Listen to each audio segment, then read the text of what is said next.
If you like the story, you can support the author on Patreon. Link is in the description. Chapter 196 Endless Arguments, a Game Out of Control. Just then, the curtain of the medical station was pulled aside. Nurse Joy, dressed in her uniform with her Blissey beside her, stepped out with a warm smile. She spotted Ethan sitting on the steps and spoke gently. "Your Charizard is really strong. We've treated all the external injuries and cleared out the toxins. The main issue is exhaustion, so it needs plenty of rest. It's asleep now." Ethan quickly stood up, a weight lifted from his chest. "Thank you, Nurse Joy." "No need to thank me, it's my job." Nurse Joy shook her head, her eyes soft as she looked at him. "But you, young man. I heard you and your Charizard protected so many people during the chaos. That was truly remarkable." Ethan lowered his head a little, staring at his hands. He could still feel the sensation of the Pokeball and the 2 stones. I just did what needed to be done." "Often, doing what needs to be done is the hardest thing," Nurse Joy said with meaning. She gestured inside. "Go have a look, just keep your voice down. Blissey will stay close to monitor its condition, so don't worry." Ethan nodded, took a deep breath, and slipped quietly into the temporary medical station. The room wasn't large, filled with the scent of disinfectant and medicinal ointments. Charizard lay on a specially made cushion, sleeping soundly. Its chest rose and fell in a steady rhythm. The wounds on its body had been carefully wrapped. Though it looked a bit battered, the overwhelming weakness was gone. The flame at the tip of its tail burned steadily, showing that its condition was stable. Ethan crouched beside it, silent, simply watching. The mysterious psychic sensation returned to him. He could still recall that moment when Charizard had stood before him, its unshakable determination to protect him at any cost. It had not been from his command, but from the pure bond between them. Ethan reached out and lightly touched the bandaged area near the base of Charizard's wing. His voice was quiet. "Sorry for making you worry, and thank you for not giving up on me." Charizard seemed to sense something in its sleep, letting out a soft, satisfied rumble from its nostrils. At that moment, Ethan finally made up his mind. He touched the 2 stones in his pocket again. This time, there was no hesitation, only firm resolve. He stood, gave Charizard a last look, then turned and walked out of the medical station. Outside, the sunlight fell gently across the city that had only recently been thrown into chaos. In the distance, League workers and volunteers were still busy, but order had largely been restored. The faces of the people showed not fear, but relief. Ethan did not head home. Instead, he turned toward the community center. His steps were no longer heavy and dragging like they had been that afternoon. They were steady and decisive. He was still going to the trainer center, but not to cancel the license that once carried his dream. He was going to ask if the license he almost abandoned could be reactivated. Maybe his journey as a trainer needed to continue. Though, perhaps he would start with that game first. That night, in the Sinnoh region, at League headquarters. In the highest level conference room, the atmosphere was even heavier than last time. Around the massive circular table sat many officials, League directors, regional heads, and champion representatives like Cynthia and Lance. Numerous professors and senior researchers were also in attendance. The turnout was even larger than before. Presiding over the meeting was the same white-haired, stern chief director. He tapped the table, his voice low. "You all understand the situation. It has barely been any time since the last game rewards materializing incident, and we already need an emergency meeting. This time, the situation is even more serious." On the large screen behind him played footage of that afternoon's chaos on the city streets, along with blurry clips of the black Charizard in battle. The video seemed to be taken from a survivor's phone, shaky and unclear, yet the overwhelming power could still be felt. First, the matter of the sudden appearance and disappearance of this void. The chief director switched the display to a high-resolution image of the twisted purple vortex. "We discovered similar phenomena before and temporarily named them black holes. Also known as ultra-wormholes. Based on residual energy readings, they are different from any known method of opening secret realms. They are extremely unstable and dangerous. What many of you may not know is that this is not the first time. There have been similar attacks in the past, all small-scale and in very remote areas. They were easy to contain. The earlier suburban incidents were barely suppressed in the news. But this time it appeared directly in a densely populated city center, on a large scale, causing serious casualties and destruction. There is no way we can hide this. The conference room was filled with low murmuring. A conservative director, a stern-faced middle-aged man, spoke first, his tone edged with frustration. Our priority must be stabilizing public sentiment and tightening media control. We must emphasize that the League can handle these crises. We cannot let public panic spread any further. Control? How do we control this? A progressive director immediately countered. He pointed at the image of the black Charizard, visibly agitated. Sir, look at this. Those invading aberrant Pokémon had individual energy levels around the gym leader tier. Even the elite tier Pokémon stationed near the city could not handle them. They were completely overwhelmed. If it had not been for this Charizard, transformed through unknown means and fighting desperately to buy time, the casualties would have been many times worse. He swept his gaze across the room, his voice rising. What does this show us? It shows just how weak our current defense system is against unknown threats. And the turning point came from the rewards granted by that game. We already investigated the trainer, Ethan. His Charizard was originally only a gym leader tier. Those 2 stones let it unleash that kind of power. Does this not prove the importance of the game? Absurd. The conservative director slammed his hand on the table. We cannot rely on a game with an unknown origin. That is the greatest threat of all. Items that can directly boost Pokémon strength on such a scale will disrupt trainer balance and even shake the very foundation of the league. What we should do is restrict this power, investigate who is behind the game, not encourage its spread. Balance? Foundation? A black hole just tore open in a city. Citizens are fighting for their lives, and you are worried about balance. The progressive director was flushed with anger. Right now, the priority is strengthening our overall power to deal with the crisis. I believe we should encourage, even organize, trainers to participate in the game and collect resources. You are drinking poison to quench your thirst. You are clinging to outdated thinking. The 2 sides grew louder, the tension rising like a lit fuse. Cynthia, seated to the side in a crisp black coat, silently listened. Her fingers twirled a pen as her brows tightened, a faint chill flickering in her eyes. The last meeting had been one thing. But now, with ultra wormholes opening in front of them and countless people hurt, these high-ranking officials were still prioritizing authority, balance, and internal interests. It was truly. Lance, sitting diagonally across from her, noticed her expression. He also looked irritated by the bickering. His brows were drawn tight. Seeing the argument escalate, he suddenly stood up. His low voice cut through every other sound. Enough. The room fell instantly silent, all eyes on him. Lance swept his sharp gaze across both sides. Tracing the source of the black holes, assessing their threat level, and creating a response plan is our primary task. As for the game. He paused. It has already shown that it can strengthen our crisis response. Whether it is good or bad requires careful investigation and guidance, not pointless arguing. The priority is to deal with the disaster in front of us. I agree with Lance. A professor pushed up his glasses. We are facing new threats. We need to unite every force available. Regarding the game, we should establish dedicated research teams while also strengthening our studies and monitoring of black holes. The chief director looked at the group, took a deep breath, and raised a hand to stop the conservative director from speaking again. Champion Lance and Professor Cone are right. Arguing solves nothing. This meeting is adjourned for now. He continued with a weary tone. Priority 1 is to deploy personnel for post-disaster reconstruction and relief. At the same time, all cities are to raise alert levels, especially in monitoring spatial fluctuations. We must prevent another black hole from appearing. His gaze swept across the room, heavy. As for the game called Pokémon Emerald, whether we oppose it or support it, it is clear that its capabilities are far beyond our understanding or control. We can no longer decide how to deal with it on our own. Meeting adjourned. People rose, each with their own thoughts. Cynthia and Lance stayed behind. When they finally left and stepped onto the terrace, the night wind cleared away the suffocating atmosphere of the room. The city below was lit beautifully against the dark sky. What do you think? Lance leaned against the railing, staring into the distance. Cynthia let out a soft breath, her long hair drifting in the breeze. Honestly, I have a bad feeling.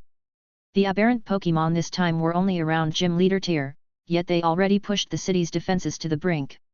What if next time, what appears is an elite 4 tier or even a champion tier? Or worse, what if the numbers multiply? After all, in the game, the Ultra Wormhole Pokémon were not just a gym leader tier. Her calm voice landed like a hammer. Lance fell silent, then nodded with a grave expression. Yes. This is only the beginning. We must strengthen ourselves quickly, not just us but the entire league. He looked at Cynthia. In Emerald, have you found anything new? Any clues about Ultra Wormholes? I can only ask you since your story progress is much further than mine. Cynthia shook her head. The plot has not mentioned Ultra Wormholes again. My current storyline ends at the part where a massive Ultra Wormhole appears. That part is fascinating. Though, with how vast this game's world is, with so many unknown regions and legends, more Ultra Wormhole content will definitely appear later. Lance nodded. This game is incredible. It's not just a tool for power. It's practically an intelligence network. Hard to imagine a game could reach this level. Indeed, Cynthia agreed. They fell into a quiet moment. After a while, Lance spoke again, his tone lighter and a bit curious. By the way, what did you think of the latest storyline you mentioned? Go on, spoil it for me. He knew Cynthia well enough. If she called a storyline interesting, it had to be something special. A faint smile finally appeared on her face. She remembered watching the clash between Groudon and Kyogre, then Rayquaza's descent to stop everything. Those breathtaking scenes still stirred her heart. Cynthia turned to Lance, her smile lingering. It's a secret. But I can guarantee one thing. The part you're about to reach will not disappoint you. Lance stared at her rare smile, stunned for a moment, then grinned with clear anticipation. Even you won't tell me? You want to surprise me, is that it? Fine. In that case, I need to hurry and see it myself. See you later. Hopefully with more time. See you later. Chapter 197 The Moment of Harvest, a feast? What feast? Night had fallen, darkness blanketing the sky. In the Kanto region, inside Kairos's villa, he had finally wrapped up his work. At this moment, he glanced at the final game content now running smoothly and let out a long breath. Honestly, this section of the storyline had been quite challenging to create. The workload was no less than when he'd made the Battle of the Three Legendary Birds, and it was entirely original content he'd added himself. But the end result, at least in his own eyes, was pretty satisfying. He sank deep into his computer chair, the soreness from continuous high-intensity work spreading from his shoulders all the way down to his fingertips. All right, time to eat something good, rest a bit, and then get ready for bed. Just as he braced himself against the armrests, preparing to push himself up, a pale blue system interface, visible only to him, appeared without warning before his eyes, accompanied by a brief, crisp notification sound. Ding! Congratulations, host! The emotional threshold of special character Ethan has broken through to LV2. Please prepare to claim your reward. Kairos's half-stretched yawn instantly froze, his body stiffening mid-motion as his gaze unconsciously fell on those lines of black text on the glowing screen. Special character Ethan?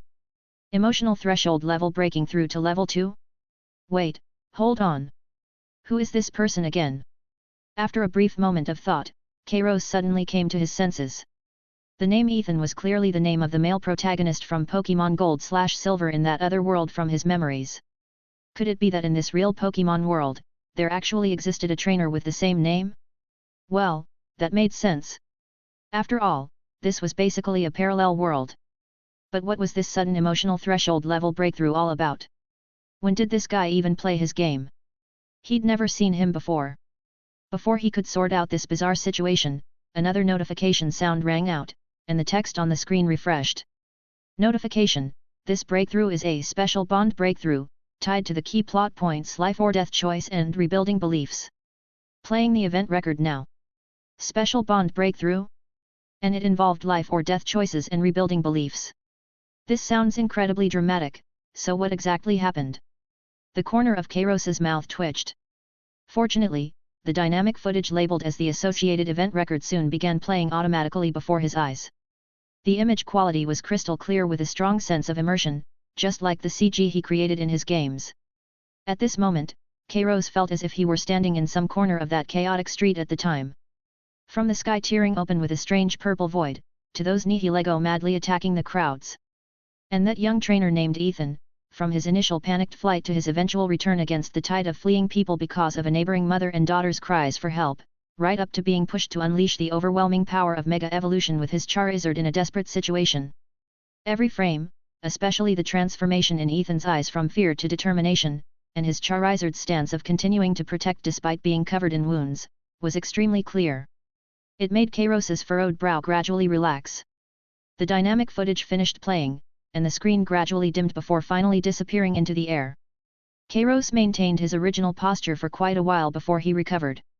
Honestly, the information in that video was a bit overwhelming.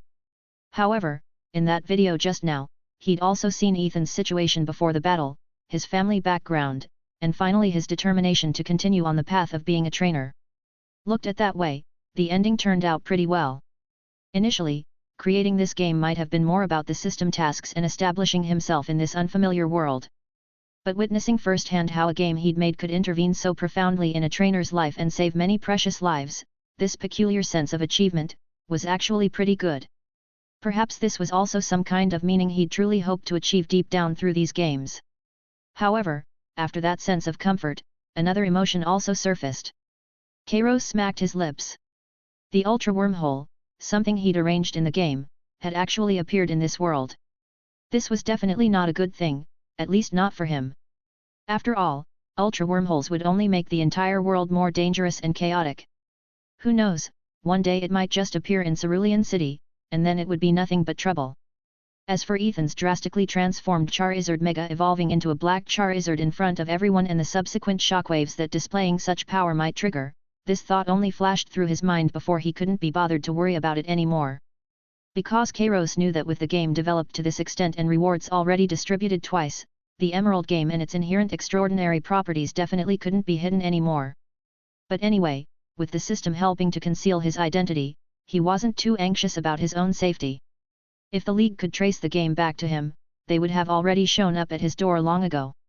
Just as he was thinking this over, the system interface appeared once more. The border pulsed with a burst of brilliant gold, and the notification chime sounded unusually triumphant. Ding! A key story character under the game's guidance has made a pivotal, life-altering decision. Awarding the host, SS rank item Special Commendation Box ×1. A commendation box? As an extra reward? Something new? And its SS rank? Kairos's interest was immediately piqued, along with a few parts curiosity and anticipation. This seemed to be the first time he'd received an SS rank item from the system, right? He immediately used his will to retrieve that delicate treasure chest emitting a soft white glow from the system storage space. The chest's material felt very cold to the touch, and its surface had subtle red halos flowing like water ripples, exuding an aura of extraordinary nobility and mystery. He directly reached out and opened the box. In the next instant, brilliant rainbow light burst forth. When the radiance faded, only a single red feather lay quietly inside the box. Its entire body flowed with a rainbow-like iridescent halo, and under his gaze, that halo seemed to breathe gently like something alive. Even more wondrous, when he held his breath and focused all his attention on this feather, he seemed to be able to see inside it countless extremely tiny points of light brimming with vigorous life energy. It simply lay there quietly, yet an indescribable, sacred and warm power naturally emanated from it, causing much of Kairos's fatigue to dissipate, leaving only an immense sense of peace and tranquility. Ding! Congratulations, host, on obtaining special item, Ho-Oh's Rainbow Feather, SS+. The system notification sound rang out, followed immediately by more detailed explanatory text. Item, Ho-Oh's Rainbow Feather, SS+. Description: a gift that transcends time and space, a blessing from Ho-Oh, the symbol of life and hope. Even as an experiential version, this feather still carries a genuine trace of Ho-Oh's sacred power. Effects: Nirvana Protection. If the host receives fatal damage, the feather activates automatically, forming an absolute defensive barrier that blocks all harm for 1 minute. At the same time, a holy projection of Ho-Oh descends, delivering a full power strike infused with the force of life at the source of the threat. Rainbow Covenant. After Nirvana Protection triggers, the feather's sacred power is temporarily drained, and it enters a dormant charging state. The feather does not disappear. The host can use it as a token to seek out Ho-Oh. Earning Ho-Oh as recognition will allow the feather to be recharged. Life Affinity, Passive. Holding or merging with the feather subtly boosts the host's natural affinity and starting favorability with fire-type Pokémon. Most fire types will find the host easier to trust and bond with. Note: a symbol of hope, a miracle of life. Possessing this feather means you have brushed against the domain of a legendary Pokémon. Wield it wisely. Nirvana protection, absolute barrier. Ho-Oh's phantom counterattack. After reading through everything, Kairos couldn't help but widen his eyes dramatically. Ho-Oh's feather, isn't this a bit too powerful? It seems like the problem that was just troubling him has been directly solved. At least now he has a safety guarantee when seeking out legendary Pokémon. But Kairos quickly calmed down. According to the system's description, this thing could apparently only be used once, and after using it, it would need to be recharged. Moreover, with just this feather alone, he might not necessarily be able to establish a stable connection with other legendary Pokémon. One protective opportunity lasting 1 minute definitely wouldn't be enough. And to recharge it, he'd have to go find Ho-Oh itself. Ho-Oh. The good news was that, as far as he remembered, Ho-Oh wasn't like Groudon or Kyogre, those wipe out the world first, ask questions never kinds of legendaries. Most of the time, Ho-Oh was a bringer of life and beauty. So in theory, it should fall into the category of legendary Pokémon that were relatively easy to communicate with, right? So, how about, since his resources were still fairly abundant right now, he directly buy some clues about Ho-Oh's whereabouts from the legendary Pokémon compendium. If worst came to worst, just checking the price wouldn't hurt either. After all, he had so many emotion points on hand right now. Not spending them would be a waste. With the thought, that book, emanating a mysterious aura, the legendary Pokémon compendium, appeared in his hand. The deep golden cover felt warm and smooth to the touch, with starry sky-like markings slowly flowing across it. He took a deep breath, with a few parts anticipation, and opened this weighty tome. When the words Ho-Oh floated through his mind, the blank pages immediately rippled with wave-like halos. The light patterns quickly converged, sketching out in the center of the page the outline of Ho-Oh soaring with wings spread, radiating 7-colored brilliance, incredibly lifelike. Below the image, several lines of concise text continuously emerged, arranged clearly. Legendary name, Ho-Oh. Status, unknown, no effective connection established. Information unlock level, basic/tracking. Kairos's gaze fell on the tracking option. He concentrated his mind and used his will to select those 2 words. The light patterns on the page suddenly changed. The original image and text about Ho-Oh faded, and new, more prominent text appeared. Initiate tracking of Ho-Oh's current location or recent reliable activity clues. Guidance context required. Payment required, emotion points x 10,000. Confirm? Yes/no. 10,000 points. Holy crap! It costs this much? Kairos felt like his brain had short-circuited. You have to understand, he'd accumulated for so long and currently only had 30,000 emotion points in his possession. Yet to purchase a single clue about Ho-Oh would directly consume a full third of that. By comparison, the price for Moltres only required 3,000 emotion points. This was directly more than 3 times that amount. However, thinking it over carefully, Kairos quickly realized that perhaps the number of points the legendary Pokémon compendium required to obtain clues about legendary Pokémon was linked to the corresponding legendary Pokémon's level and strength. Compared to Ho-Oh, Moltres, naturally had no basis for comparison. But this book, really dares to charge such prices. Thinking it through carefully, he didn't necessarily need to rush to find Ho-Oh right now. Besides, those previous problems still haven't been resolved yet. So Kairos decisively selected no. The text on the page dissipated like a receding tide. Ho-Oh's magnificent 7-colored image reappeared, but soon dimmed as well, ultimately reverting to the white light flowing across the blank page.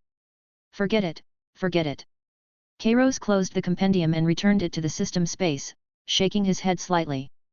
No matter how you looked at it, this feather was absolutely a genuinely good item, and this time, he'd really hit the jackpot.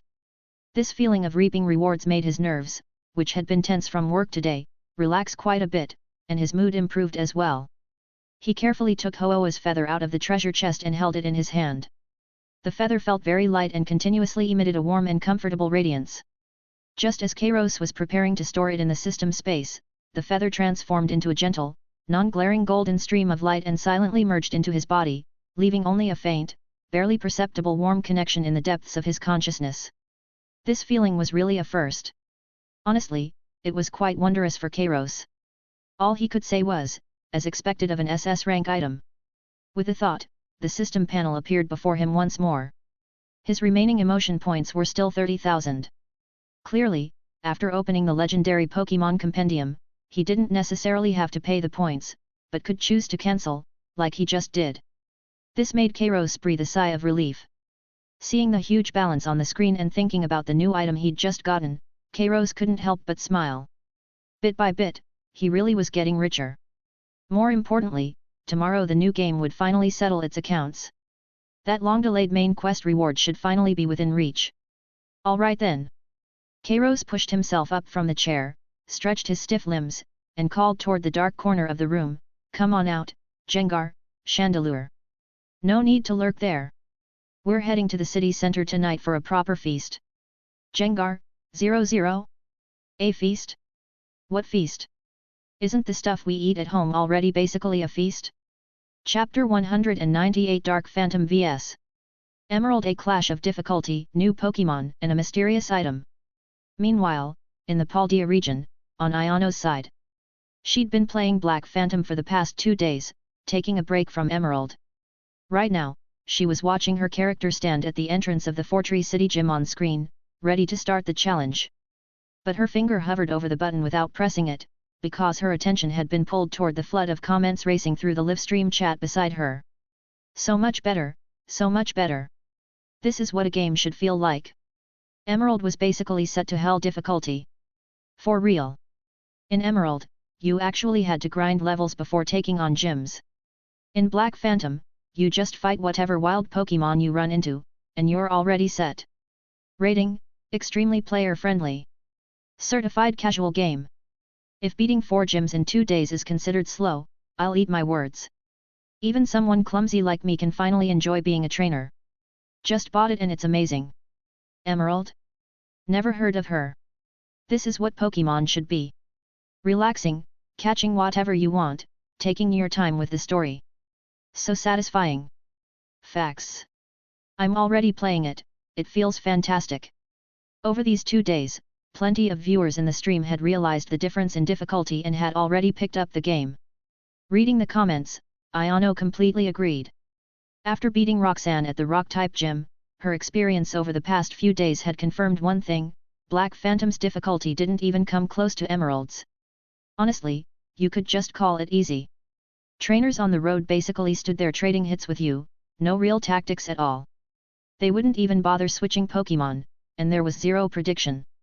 The gym leaders' levels were noticeably lower by a wide margin, and the Pokémon they used weren't nearly as ridiculous as the ones in Emerald. They actually felt like normal gym leaders. And what made her the happiest was that the level scaling restriction she'd found so frustrating before seemed to be gone entirely. NPC levels no longer shift based on the player's progress. At first, Iano had been worried the game would be too simple and she'd get bored fast. But after going through Emerald's baptism by fire, this near steamroll experience didn't feel boring at all. If anything, it felt even more fun. With the difficulty lowered, the game's exploration and collection aspects suddenly felt way more engaging. In just 2 short days, she had progressed from Petalburg City all the way through the Electric-type gym. Now her character was standing at the entrance of the Lava Ridge Town Fire-type gym. Thinking back to Emerald, at this point in time, she had still been stuck at the second gym. And not only that, her team this time was downright luxurious. Since she'd switched games, she decided to drop the all-electric team. She caught whatever Pokémon she liked. What shocked her most was at the very beginning. She'd barely chosen Mudkip and picked up her Pokeballs. She'd only taken a few steps outside the research lab when a Torchic suddenly hopped out of the grass by the road. A starter Pokémon. In the wild. Since when do starters just show up like that? But that wasn't even the wildest part. After her Torchic evolved into Combusken, she found something even crazier. This Torchic actually had its hidden ability, Speed Boost. The same god-tier ability that Brawly's baton-passing Combusken had in Emerald at the Fighting-type gym. Relying on Speed Boost, Blaziken and Swampert as her 2 main powerhouses, combined with well-coordinated moves, she'd basically steamrolled through every gym challenge she'd encountered so far. It was almost ridiculously easy. Of course, Besides those two, her team had 3 other very special Pokémon. One was a Pokémon given during the opening story, called Zorua, a little fox-like creature with a mischievous aura. She'd never seen or heard of it before, but it looked pretty cute. Another was a heavy beldum.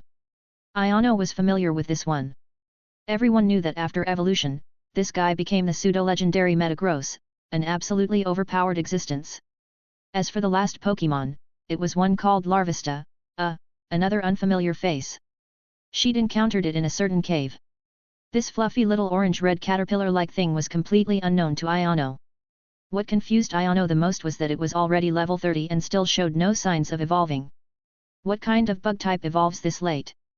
Aren't bug types supposed to evolve early? It was already level 30, and nothing had happened.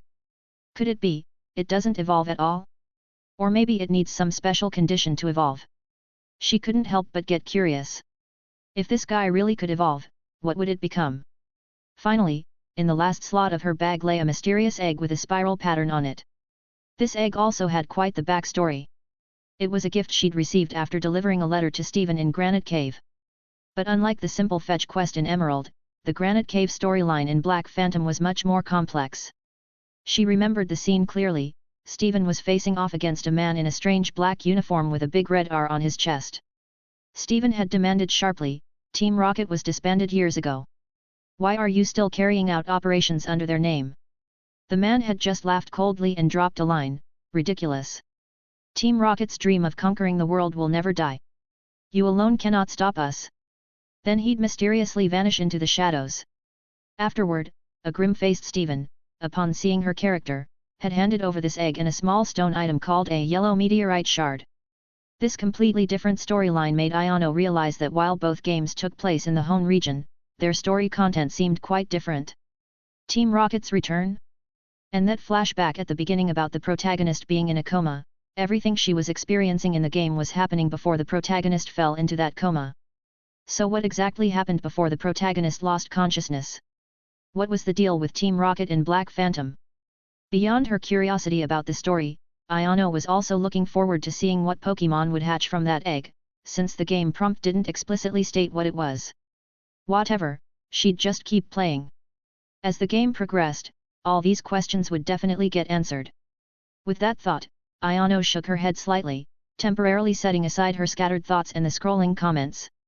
Her finger pressed the confirm button. The trainer character on screen stepped through the steamy entrance of Lava Ridge Gym. A new gym battle was about to begin. The next morning, sunlight filtered through the gaps in the curtains, casting a thin line across the floor of the villa. Kairos rubbed his eyes and sat up in bed, instinctively reaching for his phone on the pillow. The screen lit up, and notifications flooded in. The most prominent one was titled New Game Festival Official Announcement. He tapped it open and couldn't help but breathe a sigh of relief.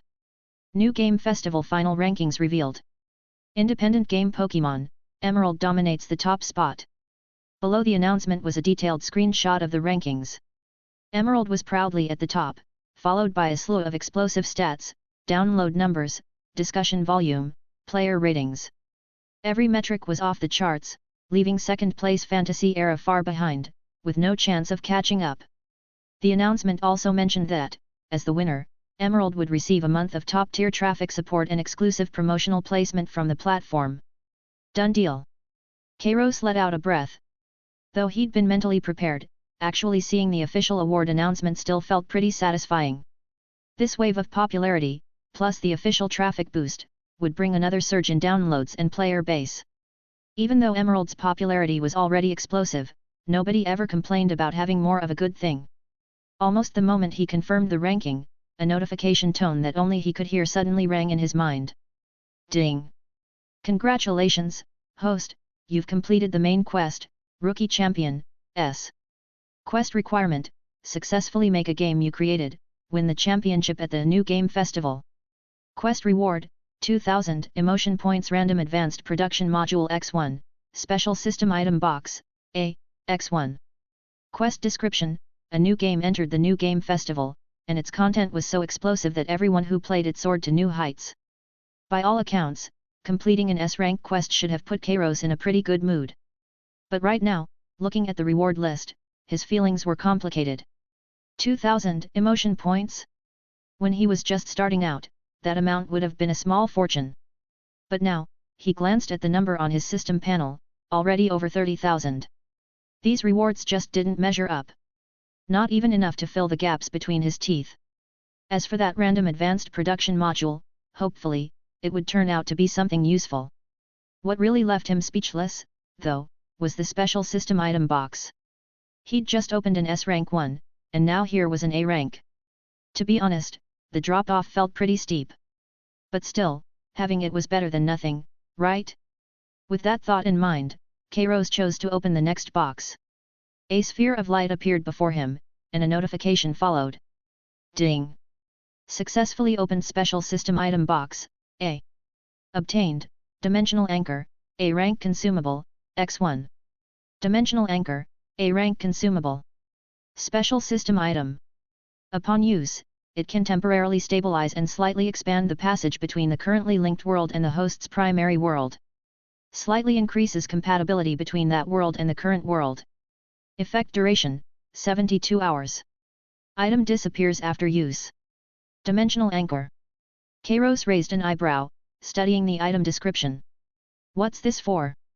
It mentioned increasing compatibility and stability, but the explanation was vague. It didn't clarify much about how or why it would be useful. The fact that it was single-use didn't help matters either. He decided to stash it away in his system inventory for the time being. Maybe it would make more sense later, or he'd find a situation where it came in handy. Just as he was about to reflect on its potential use, another notification pinged in. Ding! Current quest completed. Main quest has been updated. Main quest, Legendary Foundation, SS. Quest requirements, 1. Make any game you created achieve over 10 million paid downloads in a single world. 2. Unlock and use at least one advanced production module to create a new game, and make that game reach at least 5 million in sales. Quest reward, 10,000 emotion points, World Seed Fragment X1, Random Legendary Production Module X1. Quest description, the shine of a rising star may fade over time. A true legend is built on something more lasting. With the support of millions of players and the strength to push the limits of the rules, your path to greatness will be set. SS rank quest? Kairos couldn't help but blink. A new quest this time at the SS rank. Just looking at the requirements, he realized the stakes had just been raised significantly. Kairos's eyebrow twitched slightly. Sure enough, the new main quest difficulty had jumped straight up. The first requirement, 10 million paid downloads. That really wasn't a small goal. Though Emerald's momentum was frighteningly strong right now, the paid download count was still quite a distance from 10 million. But it was only a matter of time. The second requirement pointed even more directly to his next planned step, unlocking advanced modules. And he had to use an advanced module to make a new game that reached 5 million in sales.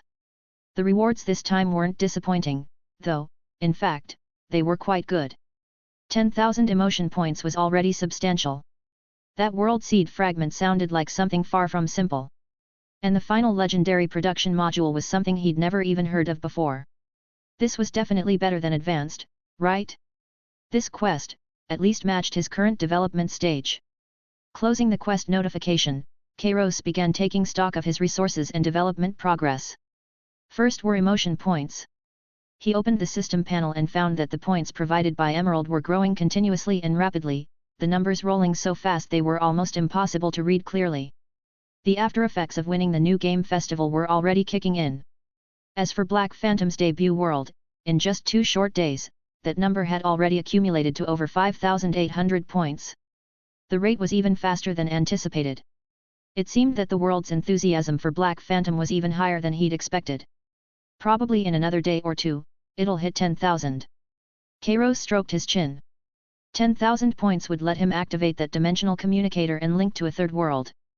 New crops to harvest, new players and emotion sources would arrive soon. Next, he checked the forum data. The registered user count had already reached 95,327. This was just a bit away from his quest milestone of 100,000. At this growth rate, it should be completed by tomorrow. That meant the first step of that staged quest was about to be achieved as well. Finally, and most importantly, was the upcoming game production plan. Currently, the most critical point is undoubtedly unlocking the advanced production module exchange function. He'd checked this feature before. The unlock condition was very simple, a one-time payment of 50,000 emotion points. That number would have been astronomical in the past, but now, watching the steady stream of points flowing in from both worlds, while there was some pressure, it wasn't impossible to achieve any more. He estimated that once the million download quest for the Emerald World progressed a bit, combined with Black Phantom's continued output and the opening of the third world, gathering 50,000 points should happen in the near future. Chapter 199 The Gods Battle Again, an unexpected turn. At the same time, in the Sinnoh region, on Cynthia's end. She woke up early. The night before, as she lay in bed, her mind had been filled with the scenes she'd witnessed in the game. Honestly, she desperately wanted to know what would happen next. That massive ultra wormhole with the black shadow emerging from it, and Rayquaza standing ready for battle, what would the ultra wormhole bring? After getting up, she practically rushed to her computer, driven by intense anticipation, and launched Emerald. She wondered if the game had updated with new content. The prompt that appeared made her eyes light up instantly. Dear player, the game version has been updated. You may now continue the story. The familiar startup screen flashed by. After a brief loading period, the game seamlessly picked up where yesterday's session had ended. Above Pseudopoly's city, in the sky that had just returned to calm with sunlight piercing through thin clouds, a massive ultra wormhole, large enough to freeze the heart with terror, was madly devouring the light. That enormous, menacing shadow had now fully emerged from the depths of the dark cavern. It was an extremely bizarre Pokémon. Its main body appeared to be constructed from sharp-edged black crystals, emanating an ominous, deep purple aura throughout. Its body was massive and twisted, like a giant forcibly assembled from sharp prisms. Its head was a huge prism radiating an abyssal glow, with no visible eyes, nose, or mouth, only pure darkness. Several sharp limbs, also made of black crystal, extended from its back like bizarre wings, their tips crackling with dangerous arcs of energy. An aura of destruction, even stronger than Groudon and Kyogre combined, instantly enveloped all of Pseudopoly's city. The seawater that had just calmed began surging restlessly again. The sky turned overcast once more, and the sunlight seemed to be devoured by the darkness emanating from this monster. Cynthia gasped, her fingers unconsciously tightening on the mouse. Could this be another Ultra Beast? But it was clearly different from Nihilego, on a completely different level. Meanwhile, Rayquaza hovered opposite this black crystalline beast, its golden vertical pupils filled with gravity and unprecedented vigilance. A powerful aura still surrounded it, but Cynthia keenly noticed that after the intense battle with Groudon and Kyogre, Rayquaza's power had obviously diminished. The green glow on its body seemed dimmer, and its aura wasn't as solid as before. At the same time, above the sea, without any extra roaring or probing attacks, the black crystalline beast made the first move. One of the sharp crystal tentacles on its back suddenly pointed at Rayquaza. A pitch-black beam that seemed capable of annihilating everything instantly tore through the air, arriving with a heart-stopping shriek. Rayquaza's reaction was lightning fast. Its massive body performed an agile roll in mid-air, barely dodging the devastating beam. The beam struck the sea surface. Without any explosion or energy fluctuation, that section of seawater and the rocks below simply vanished silently, leaving only a bizarrely bottomless void. Cynthia's gaze sharpened. What a terrifying attack! The intensity of that energy exceeded anything she could comprehend. At this moment, Rayquaza was clearly enraged. It let out an earth-shaking dragon's roar, its body blazing with green light as it transformed into a green lightning bolt that tore through space, charging toward the black crystalline beast with unmatched speed. It opened its massive jaws, condensing powerful dragon-type energy. A jade-green dragon pulse, dozens of meters tall, blasted ferociously toward its opponent. Boom! The dragon pulse struck the black crystalline beast squarely in the chest, erupting with blinding light and violent energy impact. However, when the light faded, Cynthia was shocked to see that the black crystalline beast had only been pushed back a few steps by the massive impact. Its prism-shaped head slowly turned toward Rayquaza, and on that featureless face, there seemed to be a trace of disdain. Then, something even more terrifying happened. From the ultra wormhole above its head, countless dark purple energy streams, as substantial as matter itself, began pouring out madly, coiling around the black crystalline beast's body like countless serpents. Its already massive body began to swell even further after absorbing this energy, and the glow on its surface became deeper and more ethereal. Roar! A roar filled with metallic resonance exploded from within it. The sound waves alone caused visible distortions in the surrounding space. Having absorbed the power of the ultra wormhole, the black crystalline beast's strength instantly skyrocketed. It was no longer passively taking hits. Multiple crystal tentacles simultaneously lit up with dazzling purple-black light. Swish! Swish! Swish! Swish! Several beams, thicker than before, shot out like spears of death from different angles, blocking all of Rayquaza's escape routes at extreme speed. Rayquaza desperately dodged and blocked, its body's green light forming a solid shield. One beam grazed its wing, and its tough green scales were actually scorched with blackened marks. Another beam was forcefully swatted away by its tail, but the massive impact still sent its huge body tumbling several times in midair before stabilizing. It should be noted that even in the recent battle with the two legendary Pokémon, Rayquaza hadn't appeared this battered. In that moment, the situation instantly reversed. Having absorbed the power of the Ultra Wormhole, the Black Crystalline Beast's offensive was like a violent storm, each strike containing destructive power. Rayquaza completely lost its previous dominance, struggling to cope as wounds accumulated on its body and its green glow began to dim. It tried to counterattack, but the energy attacks it condensed had minimal effect when they struck the black crystal shell that seemed to absorb all damage. The legendary Sky Dragon was being completely suppressed at this moment. With each collision between the two, Rayquaza was pushed back by that terrifying force, falling toward Pseudo-Poly's city below. Cynthia watched anxiously, her brow furrowed tight. Rayquaza had come to quell the disaster. Was it going to lose to this terrifying monster that had suddenly appeared? And the monster was still continuously absorbing power from that black hole. Just as Rayquaza was struck hard once again by a massive pitch-black beam, letting out a pained roar with its form swaying precariously. In the center corner of the game screen, a semi-transparent system notification box suddenly appeared. Tip: the legendary Pokémon Rayquaza is locked in a fierce battle. It looks like it could use some help. Players can pick certain actions that might change the outcome of the fight. Of course, you can also choose to do nothing and just watch. The choice is yours. Help? Cynthia froze for a moment. She looked at the scene of two legendary Pokémon battling on screen, her tiny character standing on the shore, seeming so powerless. She wasn't Rayquaza's trainer, so she couldn't command Rayquaza in battle. Wait, why not? And she might actually be able to help. A thought flashed through Cynthia's mind like lightning. She quickly manipulated her character to open the bag, rapidly searching through the dazzling array of items. There it was. Gracidea flower. The one she had painstakingly cultivated in Shoal Cave. This beautiful flower, radiating a faint pink glow, according to the game's description, contained pure life energy that could heal any injury. This was it. Without hesitation, Cynthia selected the Gracidea flower and chose use. The game character immediately raised the Gracidea flower high, which emitted a soft pink aura.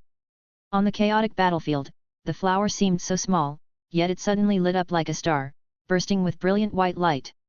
A pure and warm wave of life energy rippled out from the flower like spreading ripples, gently expanding toward Rayquaza, locked in fierce battle in the sky. Struggling to hold on, nearly suffocated by the black crystalline beast's suppression, Rayquaza seemed to sense something. Its golden pupils shifted slightly, catching sight of that small pink flower below and that pure life aura. A miracle occurred. That warm pink energy instantly merged into Rayquaza's massive body. The dimmed green glow surrounding it was suddenly reinvigorated with new power, becoming bright and blazing. The wounds on Rayquaza's body healed and disappeared at a visible rate. A force even more surging and powerful than its previous peak state erupted from within. Roar! Rayquaza raised its head and released a triumphant dragon's roar. The roar contained in that sound even caused the continuously attacking black crystalline beast below to pause momentarily. Rayquaza's condition instantly recovered to its peak. No, it was even stronger. Yet even so, Cynthia knew the most critical problem remained unsolved. She certainly wasn't Rayquaza's trainer, but there was another way she could remind Rayquaza of this battle's key point. At this moment, she manipulated her character, pointing at the massive ultra wormhole in the sky, and used the Gracidea flower once more. This time, the flower's radiance was even brighter, pointing directly at the black hole, continuously pouring out dark purple energy. Rayquaza! Attack that hole! It's providing power to that thing! Cynthia pressed the interaction key and shouted. In the next moment, Rayquaza's gaze instantly locked onto that massive ultra wormhole. The black crystalline beast seemed to sense the danger as well, emitting a piercing shriek as it more frantically channeled the ultra wormhole's energy, condensing an unprecedented massive pitch-black beam that seemed ready to tear space itself apart, preparing to deliver a fatal blow to Rayquaza. But it was already too late. Having recovered to full strength, with power even greater than before, Rayquaza reached a terrifyingly unprecedented speed. Its massive green body transformed into a streak of light in mid-air, completely imperceptible to the naked eye, instantly circling past the hasty massive beam released by the black crystalline beast. Its target was clear, straight toward the ultra wormhole in the sky. It erupted with unprecedented brilliant green light, so intense it temporarily dispelled the gloom in the sky. Massive dragon-type energy compressed and condensed in its mouth, forming a jade-green energy sphere even more dazzling than the sun. Roar! Accompanied by a roar that seemed to pierce heaven and earth, Rayquaza wrapped the terrifying energy condensed to its limit around its body. That green dragon phantom fiercely blasted toward the core of the ultra wormhole, continuously pouring out dark purple energy. Boom boom boom! An unprecedented explosion in space. The jade-green energy torrent collided violently with the dark purple energy surging from the ultra wormhole. The entire sky seemed torn in half, blinding white light consuming everything. The rampaging energy storm swept in all directions. Even the black crystalline beast below was pushed back repeatedly by the shockwave, its surface crystal glow flickering violently. When the blinding light finally dimmed slightly, Cynthia saw that the massive ultra wormhole had actually been violently twisted and contracted by Rayquaza's earth-shattering strike. The distorted light flickering at the hole's edge became extremely unstable, and the surging dark purple energy streams became chaotic. Roar! The black crystalline beast let out an unprecedented roar tinged with fury. The glow on its surface rapidly dimmed, and its massive body even began to tremble slightly. It seemed that, having lost the ultra wormhole's continuous energy supply, its power was rapidly declining. Rayquaza hovered below the collapsing ultra wormhole, its golden pupils coldly locked onto the black crystalline beast below, whose power had plummeted. Without hesitation, it dove down again, carrying its full might to finish everything. The outcome was decided. Having lost its power source, the black crystalline beast simply couldn't withstand Rayquaza at full strength, or even stronger. However, just as Rayquaza was about to finish off its opponent, Cynthia thought everything was about to settle. Bzzz. A sharp, piercing mechanical sound, without any warning, exploded from the extreme heights of the sky. Immediately after, space underwent a bizarre distortion. A colossal starship, so massive it covered half the sky, as if forcibly squeezing into reality from another dimension, appeared without warning above the battlefield through spatial distortion. Its entire surface was covered in heavy, cold, sharp-edged silver-gray armor. The hull's lines were sleek yet complex. A huge P-letter insignia at the most prominent position on the bow emitted a ghostly blue glow. This starship radiated a powerful sense of oppression. From below, it instantly shot a massive beam flickering with unstable blue-white electric light, precisely enveloping the black crystalline beast that was about to be severely wounded by Rayquaza. In the next instant, the entire body of the black beast froze in place, unable to move. The scene before her left Cynthia stunned once again. What was this now? Where did this aircraft, no, this airborne fortress come from? Rayquaza clearly also noticed this uninvited guest that had appeared from nowhere. Fury blazed in its golden pupils as it immediately changed targets. Powerful energy condensed in its mouth, and a massive hyper beam instantly tore through the air, blasting ferociously toward that hovering giant starship. Chapter 200 The Colossal Space Fortress, Iano explores again. However, the surface of the starship instantly lit up with a dense layer of pale purple energy shields flowing with intricate patterns. Boom! The hyper beam slammed violently into the shield, erupting in blinding light and intense energy shockwaves. The shield rippled and flickered violently, as if it might collapse at any moment. Yet, it ultimately withstood this mountain-shattering strike and quickly returned to its original state. In that brief window of time, the traction beam had already completely lifted the massive black crystalline beast off the ground, dragging it toward a huge, dark hangar door opening at the bottom of the starship. An even more chilling sight unfolded before Cynthia's eyes. From both sides of the starship's hull, several massive cannon-like devices suddenly extended outward, their tips glowing with dazzling, unstable purple light. This light wasn't for attacking. Instead, it crazily gathered and twisted the space in front of the starship. Crackle! A teeth-grinding, tearing sound rang out. While the aftershocks of Rayquaza's hyper beam had not yet fully dissipated, the space in front of the starship was forcibly torn open. A new ultra-wormhole, smaller than the one that had appeared naturally before and crackling with violent purple lightning around its edges, instantly formed. The massive starship, dragging the black crystalline beast locked in its traction beam, showed not a moment's hesitation. Its engines erupted with terrifying blue-white flames far more intense than before, and the enormous hull suddenly accelerated, plunging into the newly opened ultra-wormhole. Ho-hum! Accompanied by an even more violent spatial distortion and roar, the ultra-wormhole suddenly collapsed inward and vanished without a trace. All that remained was the initial ultra-wormhole in the sky, now slowly dissipating and becoming extremely unstable after losing its target energy. And the scarred, newly quieted ruins of Pseudo-Poly's city below. Plus, Rayquaza, hovering in the air, roaring furiously in the direction where Team Plasma's starship and the black monster had disappeared, only to find nothing. And of course, standing on the shore, completely dazed, her mind blank, was Cynthia's character. Cynthia was completely stunned, her eyes wide, fingers frozen on the keyboard, staring in disbelief at the now empty sky. Who on earth were the people on that starship? They could actually create that terrifying ultra-wormhole out of thin air and capture that horrifying monster that had nearly destroyed everything. What the hell was going on? However, Cynthia noticed that the CG on the screen hadn't ended yet. It was still playing. The scene abruptly cut to a bizarre space.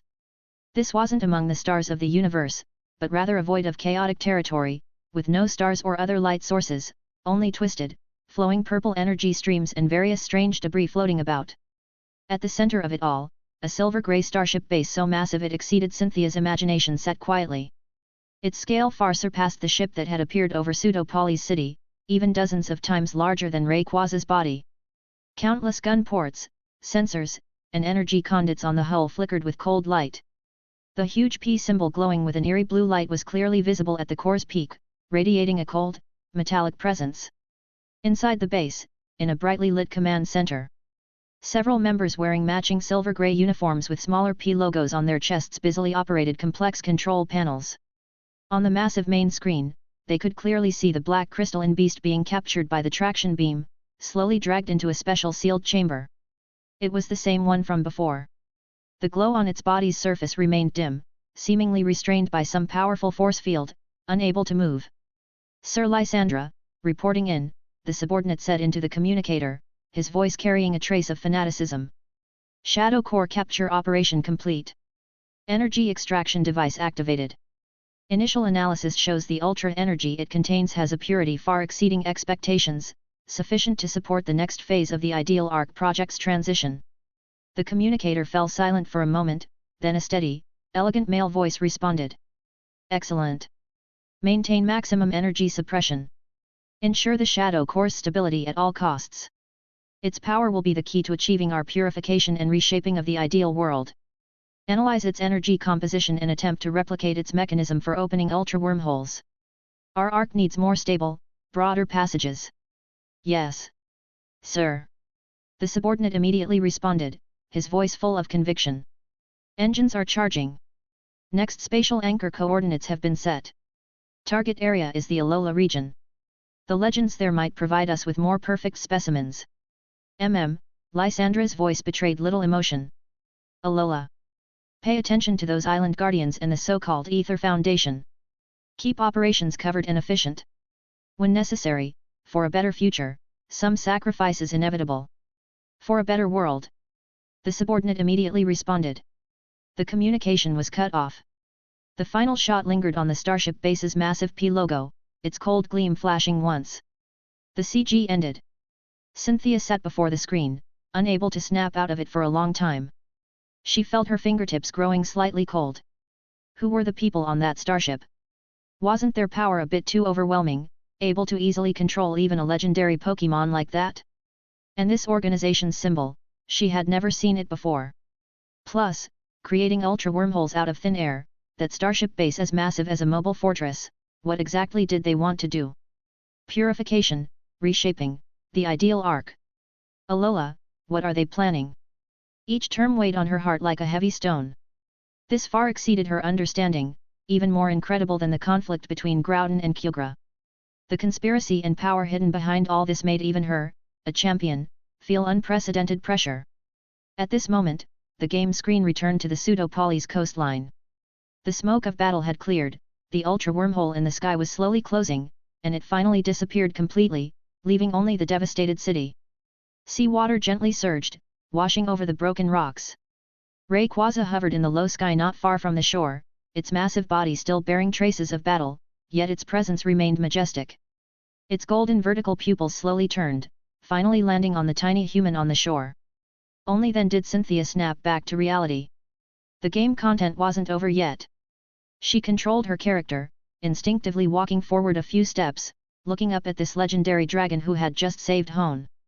Everything that had just happened, from helping Rayquaza recover to Team Plasma's sudden intervention to that CG revealing their terrifying plan, the information overload, the overwhelming impact, made her feel like she'd had a complex dream and was still a bit dazed.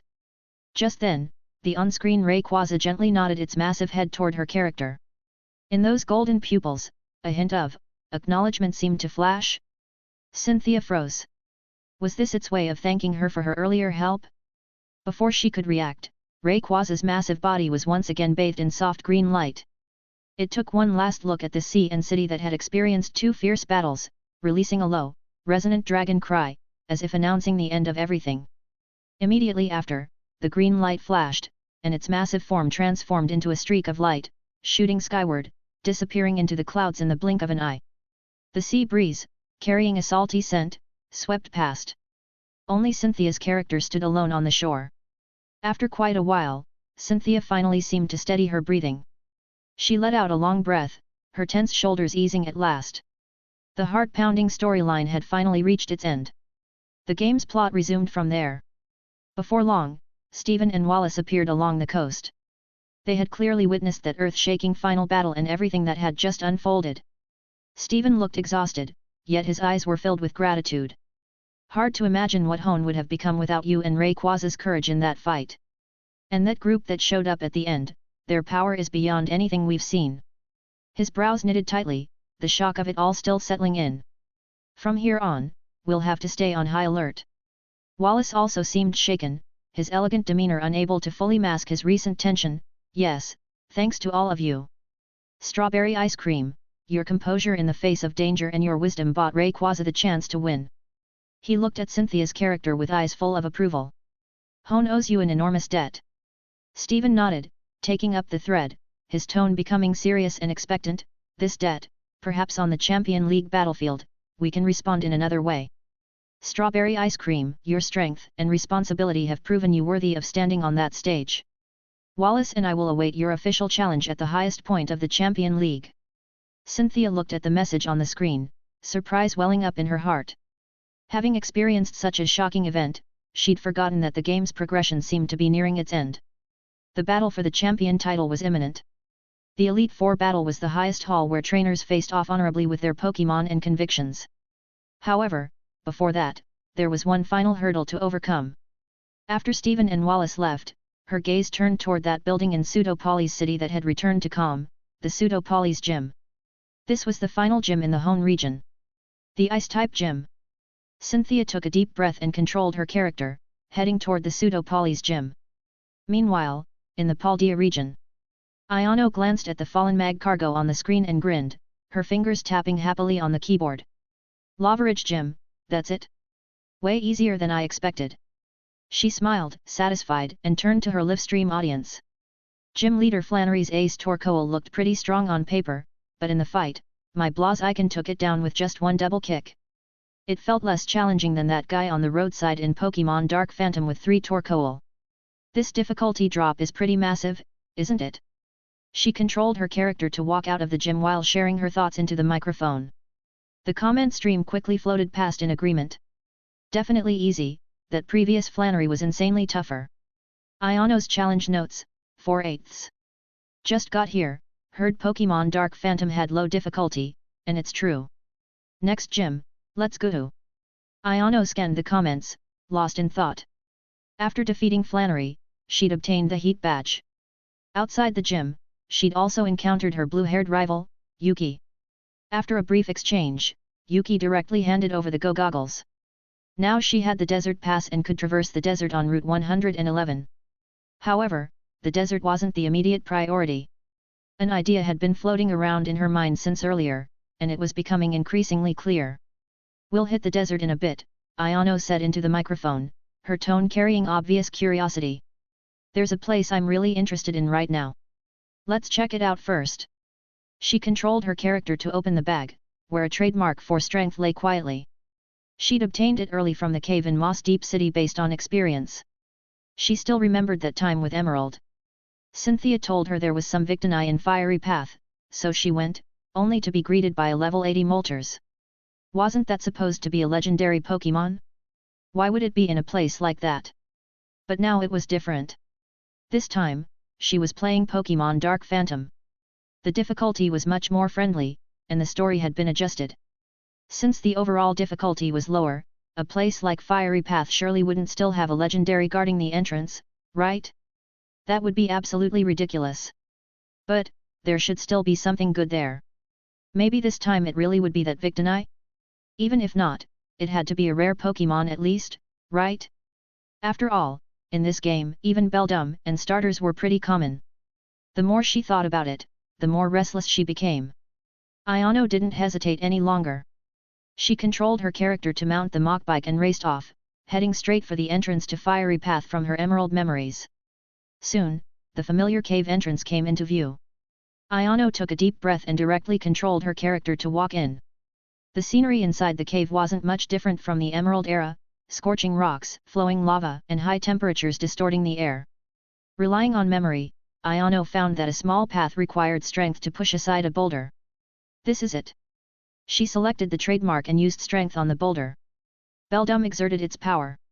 Accompanied by sound effects, the heavy boulder was slowly pushed aside, revealing a narrower path behind it with more obvious heat waves. A thick wave of scorching air immediately rushed toward her. Iano instinctively hunched her shoulders, suddenly feeling a strange premonition. This feeling, why does it still seem a bit off?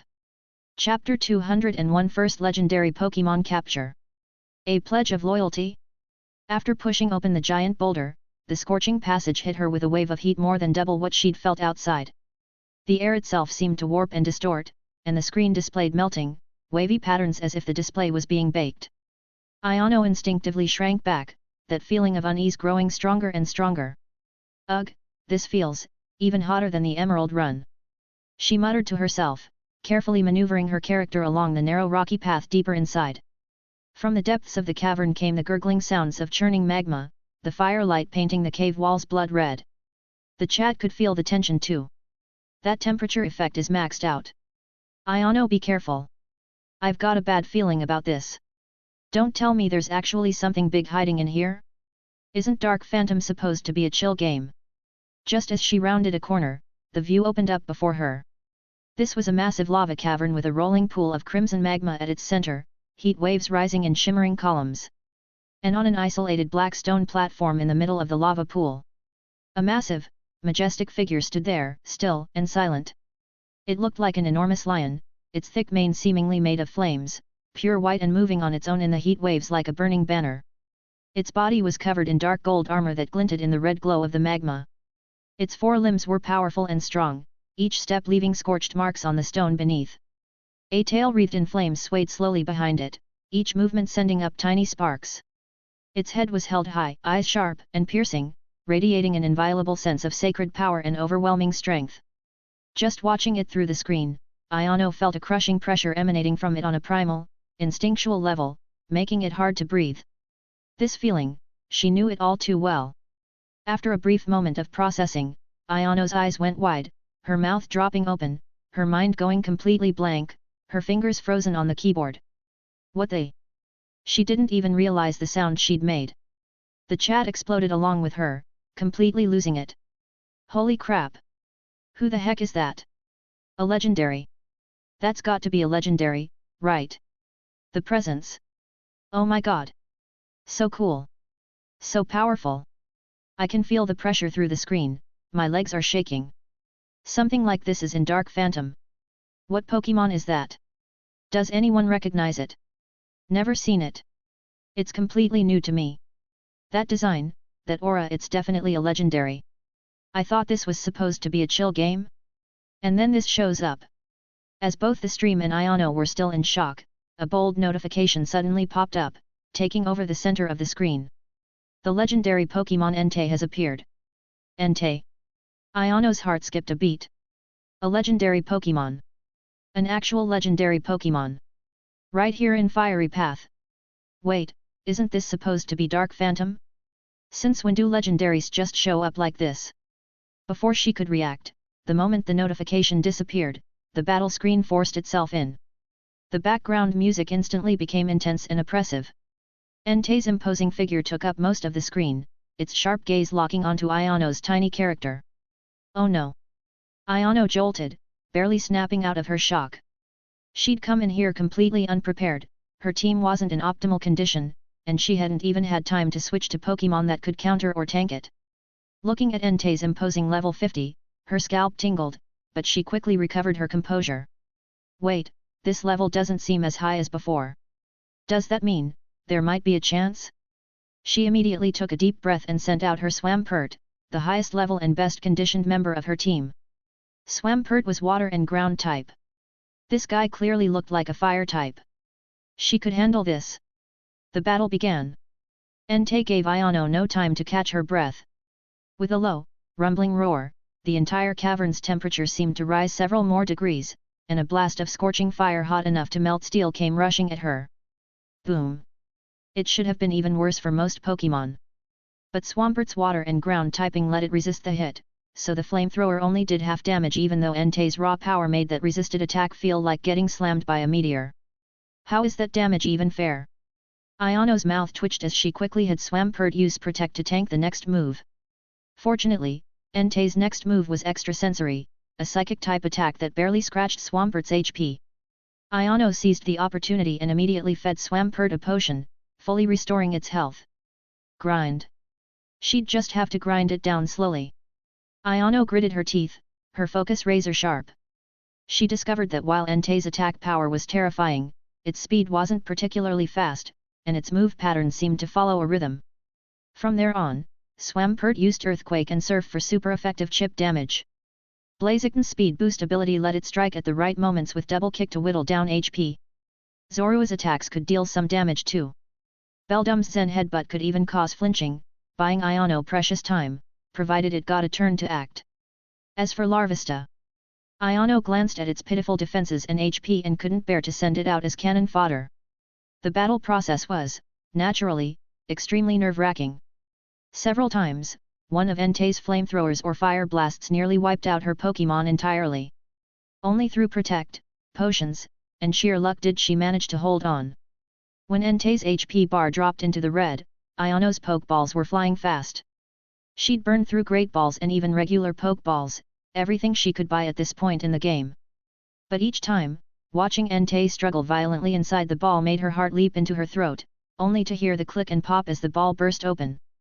Capture failed. Ah! So close. Are you kidding me? It still won't stay in. Please. Get in there, buddy. Iano wailed at the screen, the chat equally tense. That catch rate is way too low. Well, it is a legendary. Go Iano. Grind it out. This feels more exhausting than a gym battle. After countless near wipes and failed captures, the battle automatically reset to the cave entrance so she could try again. Iano threw her very last Great Ball in one final desperate attempt.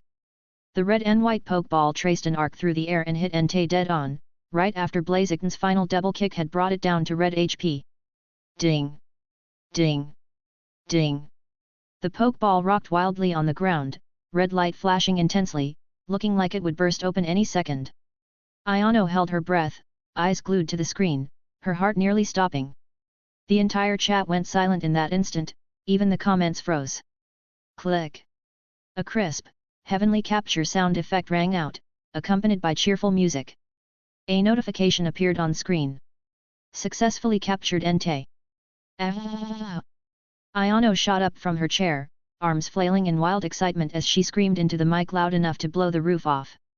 I did it! I caught it! I caught Entei! A legendary Pokémon!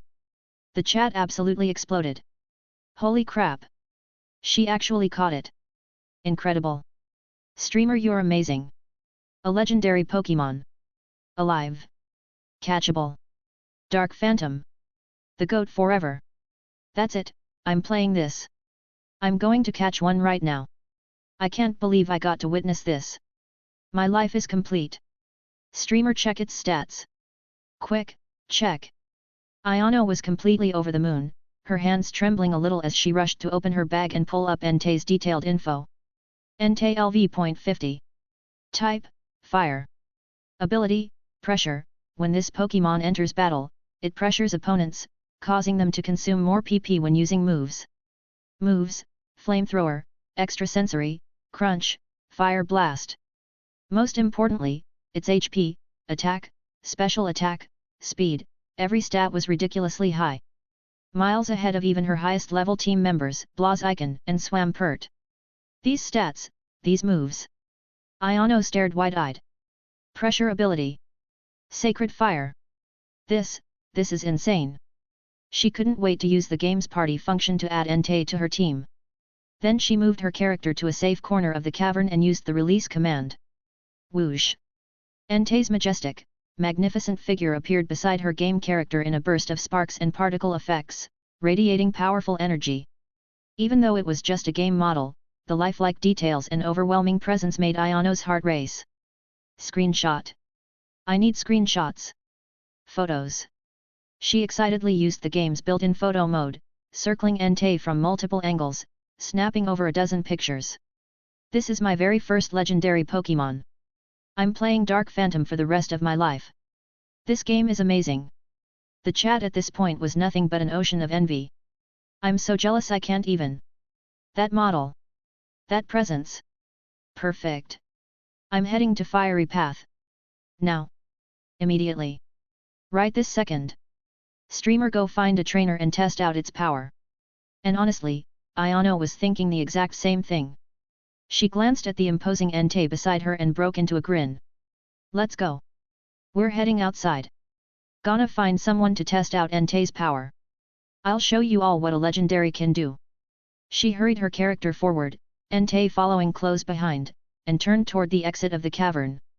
But just as she stepped up to the Fiery Path entrance, the screen suddenly went dark. A forced system notification popped up. Pokémon, Dark Phantom Game Content Update Notice. Dear player, thank you for your enthusiastic exploration. You have now experienced all content available in the current version. In order to bring you a more complete and exciting adventure ahead, the game will pause here and await future content updates. Once the update is complete, you may continue your journey. Stay tuned. Hey!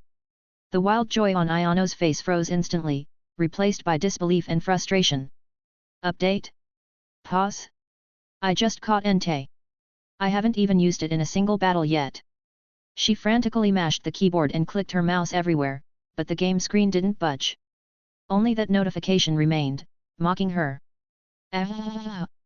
Iano let out a wail even more anguished than when she'd caught Entei, collapsing into her chair and clutching her head with both hands. No. How can you do this to me? I haven't even gotten to enjoy it yet. The chat instantly shifted from an ocean of envy to an ocean of laughter, even if Iano probably wasn't finding it quite as funny. Ha ha ha ha ha ha, I'm dying. You finally catch a legendary and get force logged out, how's that feel, streamer? Devs, surprised? Unexpected. Peak Comedy, Tragedy Edition.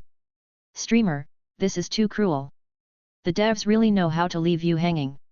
That update timing, absolutely brutal. Iano stared at the chat's ha-ha-ha's mixed with sympathy, on the verge of tears. All she could do was stare at the blacked-out game screen and voice her anguished protest.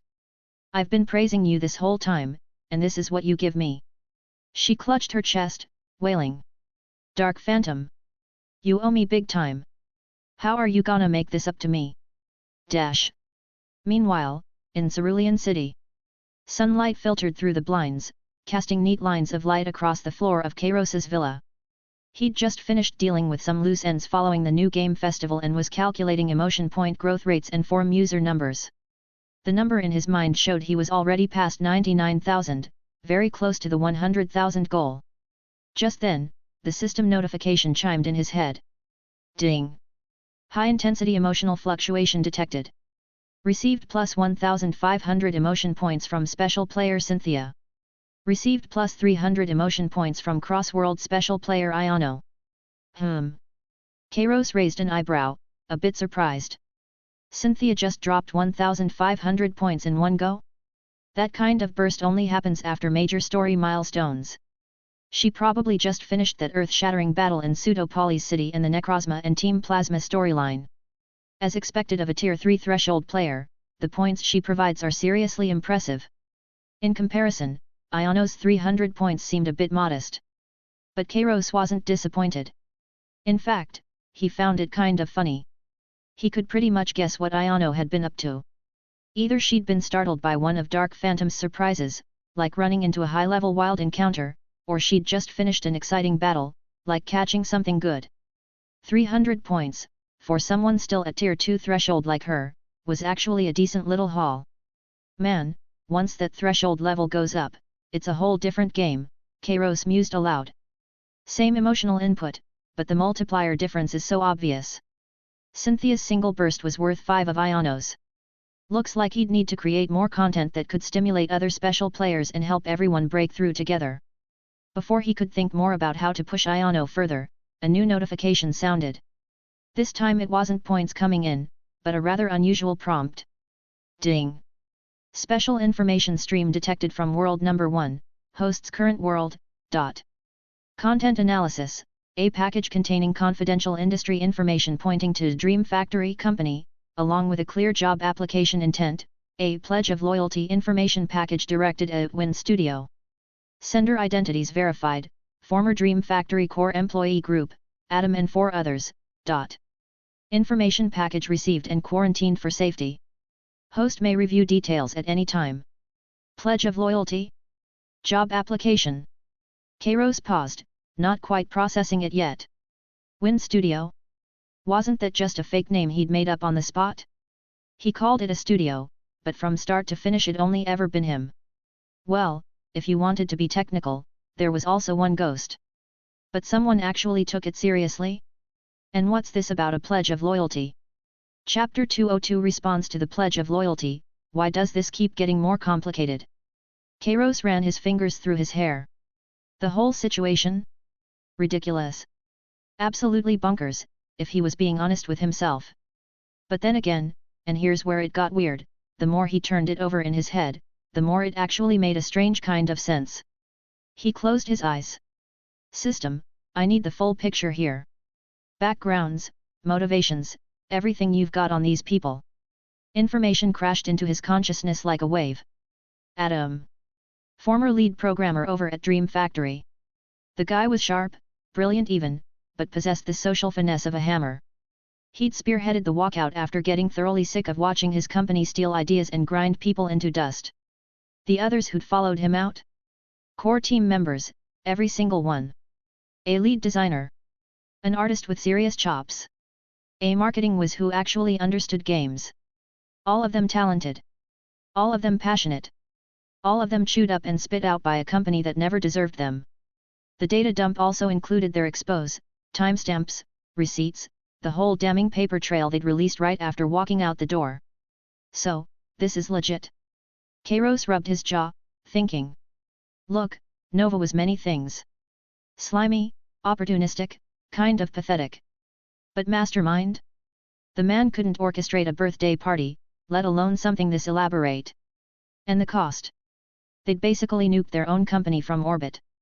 Dream Factory might have limped along for another few months without this scandal going public. Now? Dead. Finished. Not even life support could save them. His eyes lingered on one phrase in the intel, desire to create truly fun games. Something stirred. A flicker of, what? Recognition, maybe. Working solo with the system was fine for churning out games. Great, actually. But all the other garbage, the emails, the meetings, the eventual marketing nightmares, that stuff required actual human beings. The system seemed laser-focused on core production and distribution. If trustworthy people could handle the messy real-world logistics, life would get considerably easier. One non-negotiable condition, though. His identity stayed buried. Period. System, is there any way to reach out anonymously? Like, truly untraceable? The kind of secure that makes spy agencies weep. Affirmative. The system can establish an encrypted anonymous communication channel. All data routes through the system itself. Current global technology cannot trace the host's identity.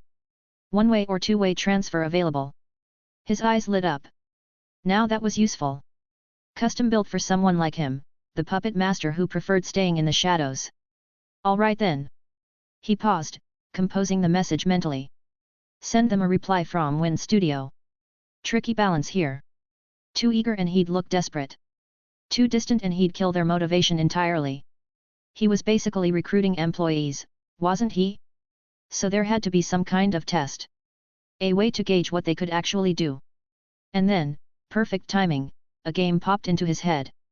A series with distinctive mechanics and a self-contained structure. Ideal for seeing whether these former industry hotshots could walk the walk. He had the system draft something.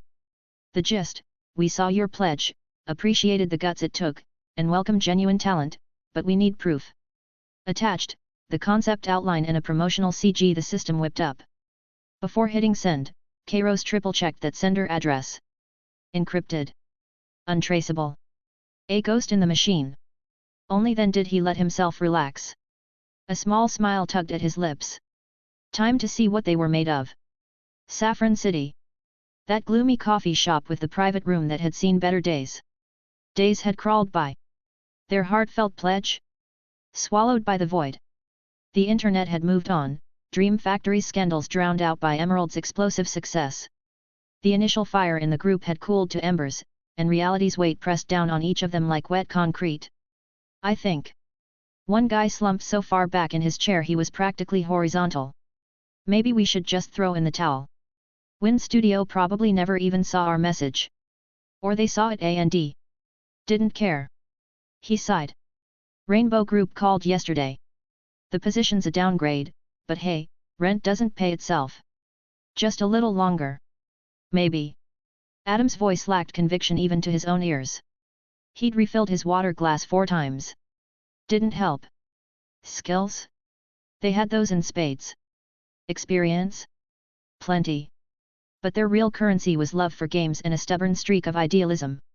Fat lot of good that did when nobody would give them a shot. The psychological toll was the killer.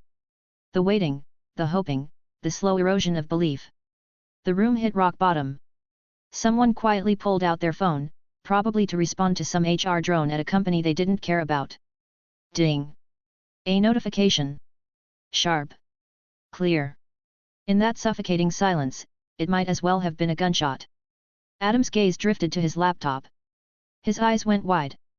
The sender address was gibberish, a random soup of symbols and letters. But the subject line? Crystal clear. To Mr. Adam and colleagues, greetings and an invitation from Win Studio. Holy! Adam launched out of his seat. The chair nearly went flying. Everyone's head snapped toward him. Adam? What the hell? You look like you saw a ghost, man.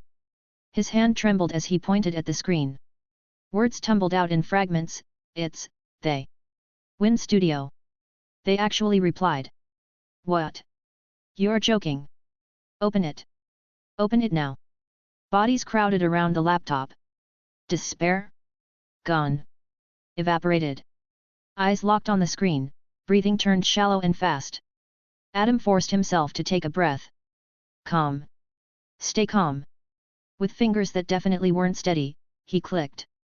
The message was short. Every word hit like a thunderbolt. Mr. Adam and colleagues. Your message has been received. Your resolve and courage are duly noted. Dream Factory's history requires no further discussion. Win Studio exists to craft games that bring genuine joy to players. We welcome all who share this vision and possess real talent. However, collaboration demands mutual understanding and trust.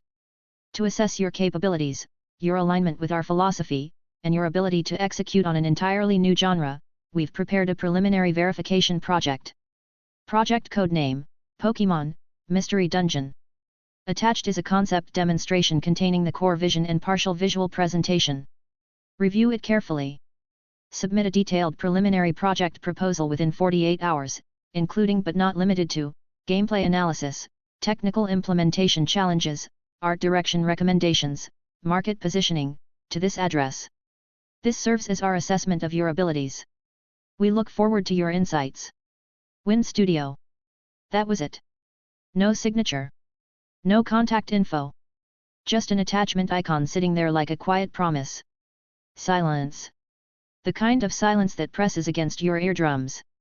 Then someone gasped, shattering the spell. We did it. They actually saw us. There's a chance. A real chance. Pass the test and we're in. I knew Win Studio would notice. The celebration lasted maybe 10 seconds before confusion muscled its way in. Wait. Hold on. One of the designers was stammering. Pokémon. Mystery Dungeon? What even is that? What dungeon? Never heard of it. Never imagined it. How does Pokémon connect to dungeons? Forget the questions. Adam. The attachment. Play the trailer. There's gotta be answers in there. Adam's heart was hammering. Deep breath. Mouse. Double click. The video started. No flashy intro. Just darkness. Deep, consuming black, accompanied by low music that pulsed like something alive, like a heartbeat in the void. A faint glow appeared. The camera descended into twisting caves, passages branching endlessly, walls covered in ancient patterns that seemed to whisper of forgotten things. Then, light. Center frame, not a trainer. A Piku. Absolutely adorable, clutching a berry, picking its way through a forest maze choked with vines and strange stones. A voice began narrating. Steady. Magnetic. Like someone recounting a legend.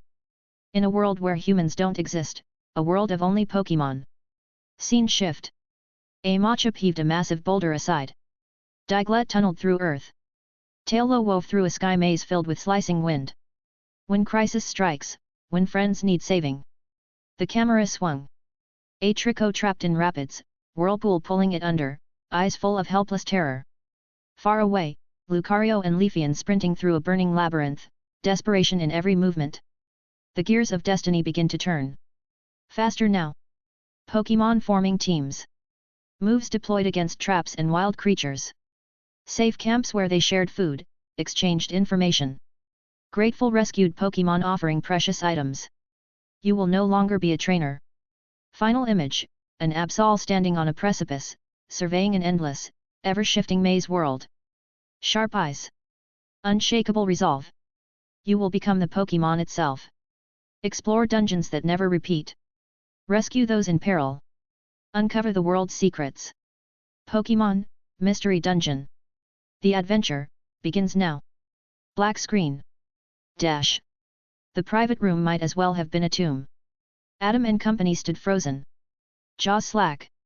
Eyes like dinner plates. Faces painted with pure, undiluted shock. They'd brainstormed possibilities. Maybe something like Emerald's open-world design. Maybe Black Shadow's aesthetic. A competitive spin, even. But this? A concept that flipped everything they thought they knew about Pokémon completely upside down? No humans. Just Pokémon. Players becoming Pokémon. Randomly generated dungeons packed with danger. Rescue missions. Insane. Absolutely, gloriously insane. 10 seconds of statue-like stillness before someone finally exhaled. This game. The artist's voice shook, but his eyes were practically glowing. This concept is, it's genius. A completely fresh lane. A world with only Pokémon, playing as a Pokémon. Adam muttered, programmer brain already racing. Random generation algorithms. Move environment interactions. Mission system architecture. Massive challenge. But God, it's fascinating. 48 hours. Another designer smacked his thigh so hard it had to hurt. We don't have time to stand around gawking. Move. Split up the work. Tear apart every frame of that video. His voice cracked with excitement. This is the craziest, most brilliant interview test I've ever seen in my entire career, and I am going to crush it. Confusion? Doubt? Despair? Thrown out the window and set on fire. What replaced them? Blazing passion. Fierce determination. The hunger of people who finally had something worth fighting for. They understood now. The door to Wine Studio had cracked open. Just a sliver. And the key? In their hands. Dash. Kanto region. Champion Lance's office. The game screen had frozen on the ending, but Lance's expression was a mess. Complicated, distant, almost haunted. No satisfaction. No relief. Because what he'd just experienced defied easy processing. Groudon and Kyogre tearing the world apart. Rayquaza's dramatic descent to end the chaos. Those he could handle. Powerful, terrifying, but comprehensible. Legendary Pokémon doing legendary things. But what came after, that pitch-black creature oozing malevolence from the suddenly torn Ultra Wormhole? That impossibly advanced starship fleet capable of capturing legendaries by force. That fortress hanging in the void of space like a bad dream made real. None of it computed. Now he understood why Cynthia had kept her mouth shut about the story's later beats. Deep breath. Communicator in hand. Call placed. Cynthia's face materialized on screen, calm, beautiful, her study visible in the background. Cynthia. I've been through it now. Straight to business. First, thanks for not spoiling anything. The experience was intense. But I can't shake the feeling that this problem keeps getting bigger. And bigger. Groudon and Kyogre, Rayquaza, powerful, sure, but our world has legends about beings like them. I checked the ancient texts. They mention similar creatures. But that black Pokémon that showed up afterward? Those people? That fortress? His brow furrowed. What's your read on all of it? Chapter 203 Kairos. So I'm basically a superhuman now? The communicator's glow threw harsh light across Lance's features. His brow creased, deeply, unmistakably. Cynthia watched. Her own expression? Just as heavy. She lifted a hand and swept a loose strand of golden hair back behind her ear. Those images from before still rattled around in her skull, refusing to settle. I get it.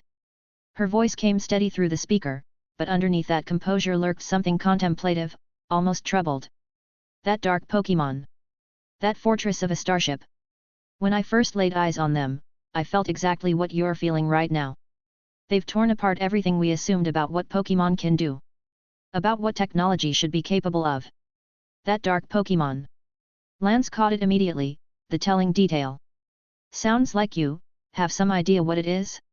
And that ship, with the P insignia, never seen anything remotely like it. No. I don't recognize it either. Cynthia shook her head, her gaze hardening like she could peer straight through the screen and stare down that chaotic sky from the game all over again. Same as those ultra beasts we encountered before, I'd guess. Something from elsewhere. But this thing? Clearly operating on a whole different level of raw power. As for the starship and that emblem. A pause. Her tone dipped lower. The fortress. I went digging through Sinnoh's secret archives when I got back. Every myth, every ancient manuscript we have on file, came up empty. Probably not any organization that's on our radar, but here's what I know for certain, if they ever showed up in our world, they'd make Team Rocket look like amateurs. Yet. Lance's voice carried a thread of something like resignation.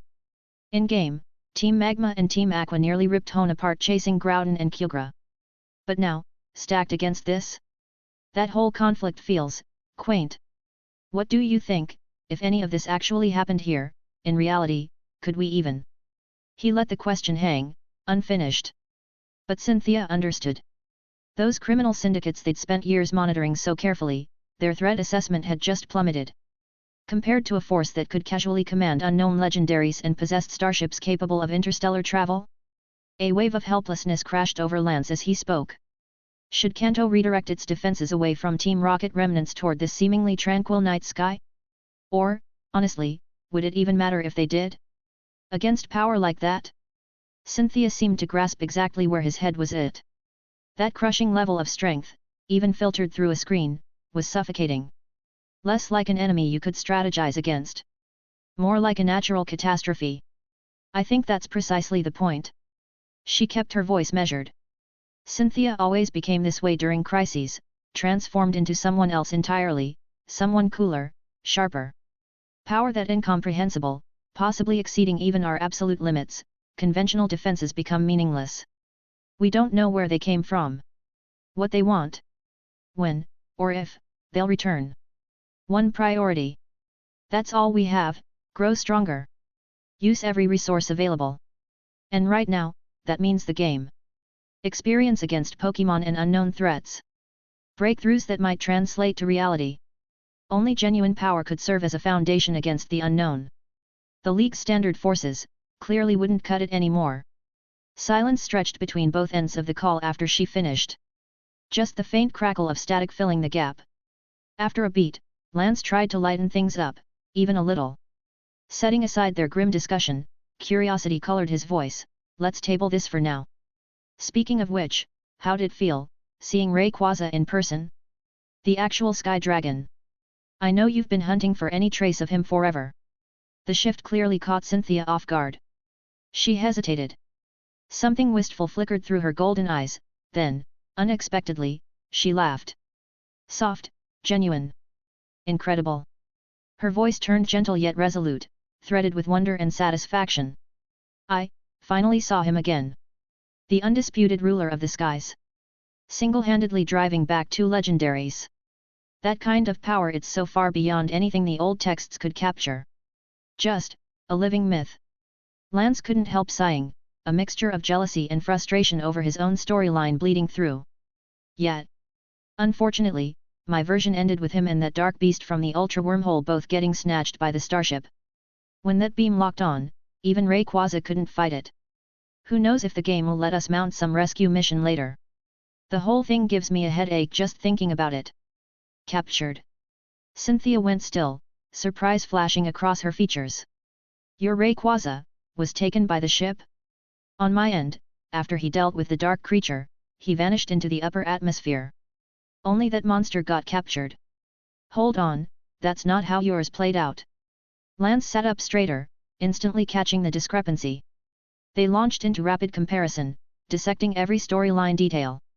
When Cynthia mentioned using the grass idea flower from her inventory at the critical moment, instantly clearing Rayquaza's exhaustion and injuries, prompting his decisive strike at the Ultra Wormhole's vulnerability, Lance thought about his own empty item slots.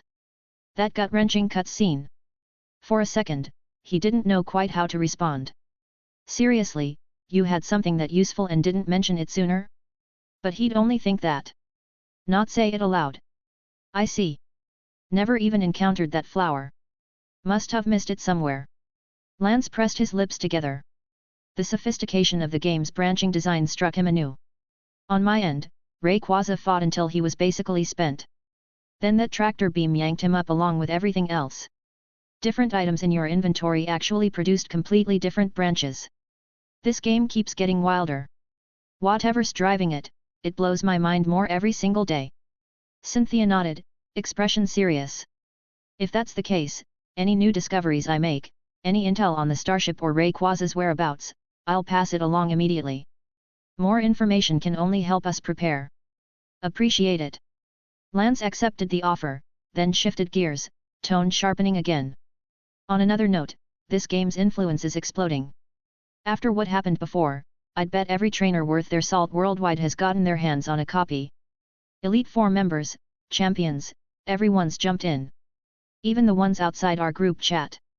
Competition for the rankings is only going to intensify. Cynthia, you're comfortable at number 1 on the progress board right now. Think you can hold it? The people chasing you aren't exactly lightweights. Word in the zone chat is Steven's practically living inside the game these days. A knowing smile spread across Cynthia's face at the question, the confidence and poise of a champion. She didn't answer directly. Instead, what about you? Think you can catch up to me, or stay ahead of whoever's nipping at your heels? Caitlin, for instance? I have a feeling she'll be taking serious interest in this game very soon. Lance paused. Then smiled himself, brimming with confidence. We're all champions. You really think I'm any worse than the rest? Anyway, let's each play to our strengths. Honestly, I'm looking forward to whatever other surprises this game has waiting. Or maybe I should say shocks. Alright. Later. Cynthia's farewell ended the call. The screen went dark. Lance reclined in his chair, gazing out at Kanto's glittering nightscape, all bright lights and peaceful stillness. But that tension from the Team Magma and Team Aqua arc had morphed into something larger now, a vast and shapeless sense of crisis paired with a burning hunger to grow stronger. Some things had just become far more important. Meanwhile, a villa in Cerulean City. Kairos stretched hard, exhaling a long breath of relief. After a morning of concentrated mental labor, he'd finally nailed down the framework and keynotes for all of Dark Phantom's post-game storyline content, straight through to challenging the home league. Dense scripts and event markers cluttered his screen. Good thing it's all set in Hone. Kairos rotated his stiff neck, eyeing his progress with satisfaction. The regional setting for both games was identical, after all. Emerald's maps, Pokémon distribution, and even certain storyline segments are all directly transferable. Just needed some detail adjustments, dialogue tweaks, and atmospheric enhancements, then the system could handle the 3D conversion. Efficiency more than doubled. Saved him a mountain of foundational world building. Without that shortcut, no way he could have pushed Dark Phantom's storyline all the way to the Fire-type gym in just 2 days.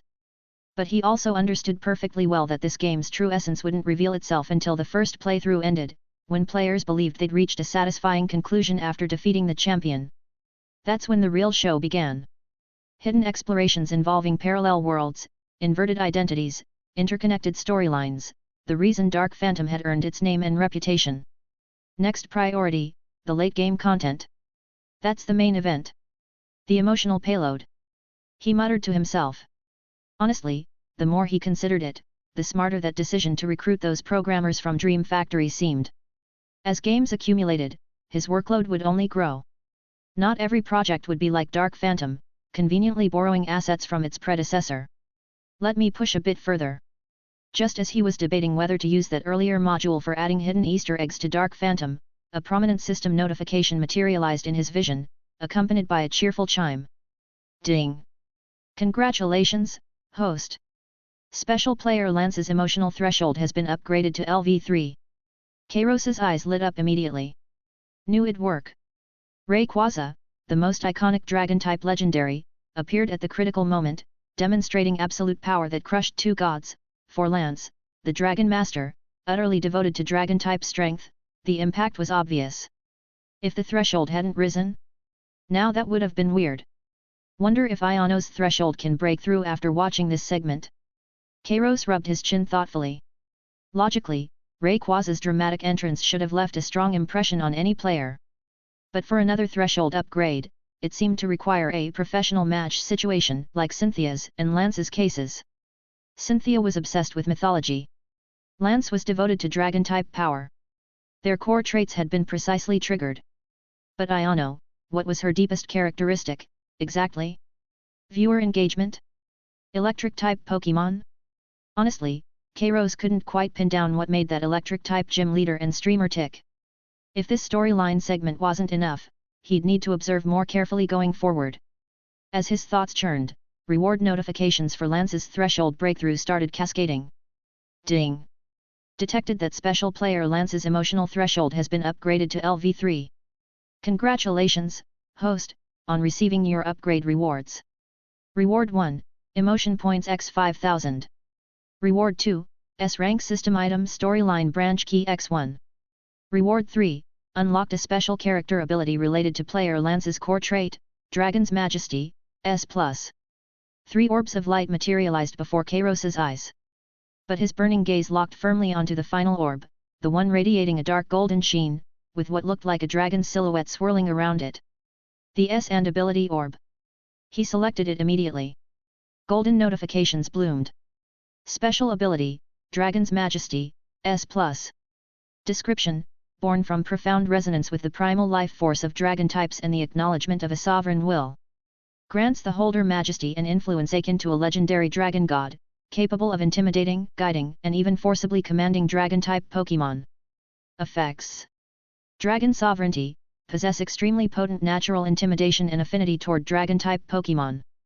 Wild dragon-type's aggression toward you is drastically reduced, capture difficulty lowers significantly.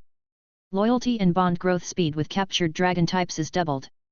Mental synchronization with dragon-type Pokémon greatly enhanced. Pressure domain, actively release an invisible draconic pressure field. All non-dragon-type Pokémon within range, including opponents, suffer attribute suppression, potentially experiencing battle hesitation or flinching based on the power gap. Also produces mild mental intimidation on dragon types. Ancient Dragon's power greatly amplifies your strength, speed, reflexes, and endurance. Allows you to faintly sense the presence and emotional fluctuations of nearby Dragon-type Pokémon. Emotional resonance, emotion points gained from Dragon-type Pokémon, including Legendary tier, increased by 1000%. When discovering or guiding Dragon types to display great power or achieve evolution at key moments, there is an extremely low chance of receiving additional special rewards. Dragon's Majesty, hey! Kairos murmured the name as warm, surging power suddenly flooded into his body, subtly transforming his physique, even faintly altering his presence. The effects honestly exceeded every expectation. Dragon Affinity. An active intimidation field. Personal enhancement. 10 times the point yield. Lance, my man. You really hooked me up. Kairos smiled, flexing his wrist with satisfaction. He felt charged, the strength coursing through him now incomparably greater than before. Maybe he should test this on something? Just how close was he now to becoming a superhuman? Chapter 204 Unexpected Power and Changes, Return to the Second World. Something stirred inside him. Deep, restless, hungry to move. Kairos let the energy uncurl from wherever it had been sleeping and felt it snake through his limbs like liquid electricity. He couldn't just sit here anymore. Had to test this. The garden behind the villa seemed as good a place as any. Afternoon sunlight hit his face when he stepped outside, warm and golden, but honestly, he barely registered it. The buzzing sensation crawling under his skin demanded attention. Practically screamed for release. His eyes landed on a cluster of decorative stones near the lawn's edge. One of them, bigger than his head, easily 50 pounds, caught his interest. He crouched down, wrapped his fingers around it, and pulled. The thing came up like it was made of styrofoam. What the? No strain. No effort. Like lifting a pillow. Curiosity got the better of him. He wound back his arm, whipped it forward, and the stone flew. Grey blur cutting through air with this weird whistling sound, arcing impossibly high, sailing clear over the fence, past those trees way in the distance, and then, gone. Just gone. Kairos stood there blinking like an idiot. That wasn't normal. That wasn't even remotely human. A thick trunk tree nearby became his next experiment. He wrapped his arms around it and gave it a yank. The ground cracked. Roots groaned and snapped. The whole damn tree came up like he was pulling a weed from a flower pot. He set it aside carefully, dusted off his palms, and stared at his hands. So, he'd become Hercules, apparently. Or maybe, and this thought made him snort, a human Pokémon. Some kind of fighting type trainer who could actually, fight. Not that trainers typically needed to throw hands. That's what your team was for. But having a backup plan? Never hurt anyone. Couldn't always expect your Pokémon to bail you out of every weird situation life threw at you. Though technically speaking, he wasn't really a trainer in the conventional sense anyway. The enhancement wasn't just strength, either. He'd noticed his eyes tracking that stone's flight path with crystal clarity, every rotation, every wobble in its trajectory. Dynamic vision upgrade. Comprehensive physical boost. The whole package. Wild. Back in his room, computer humming quietly, Kairos pulled up his system inventory and focused on the S-rank reward he'd been itching to examine. Storyline branch key. The description materialized. S-rank consumable item. After activation, any game created by the host featuring branching narrative choices will automatically evolve into richer, more expansive independent storylines. No manual design required.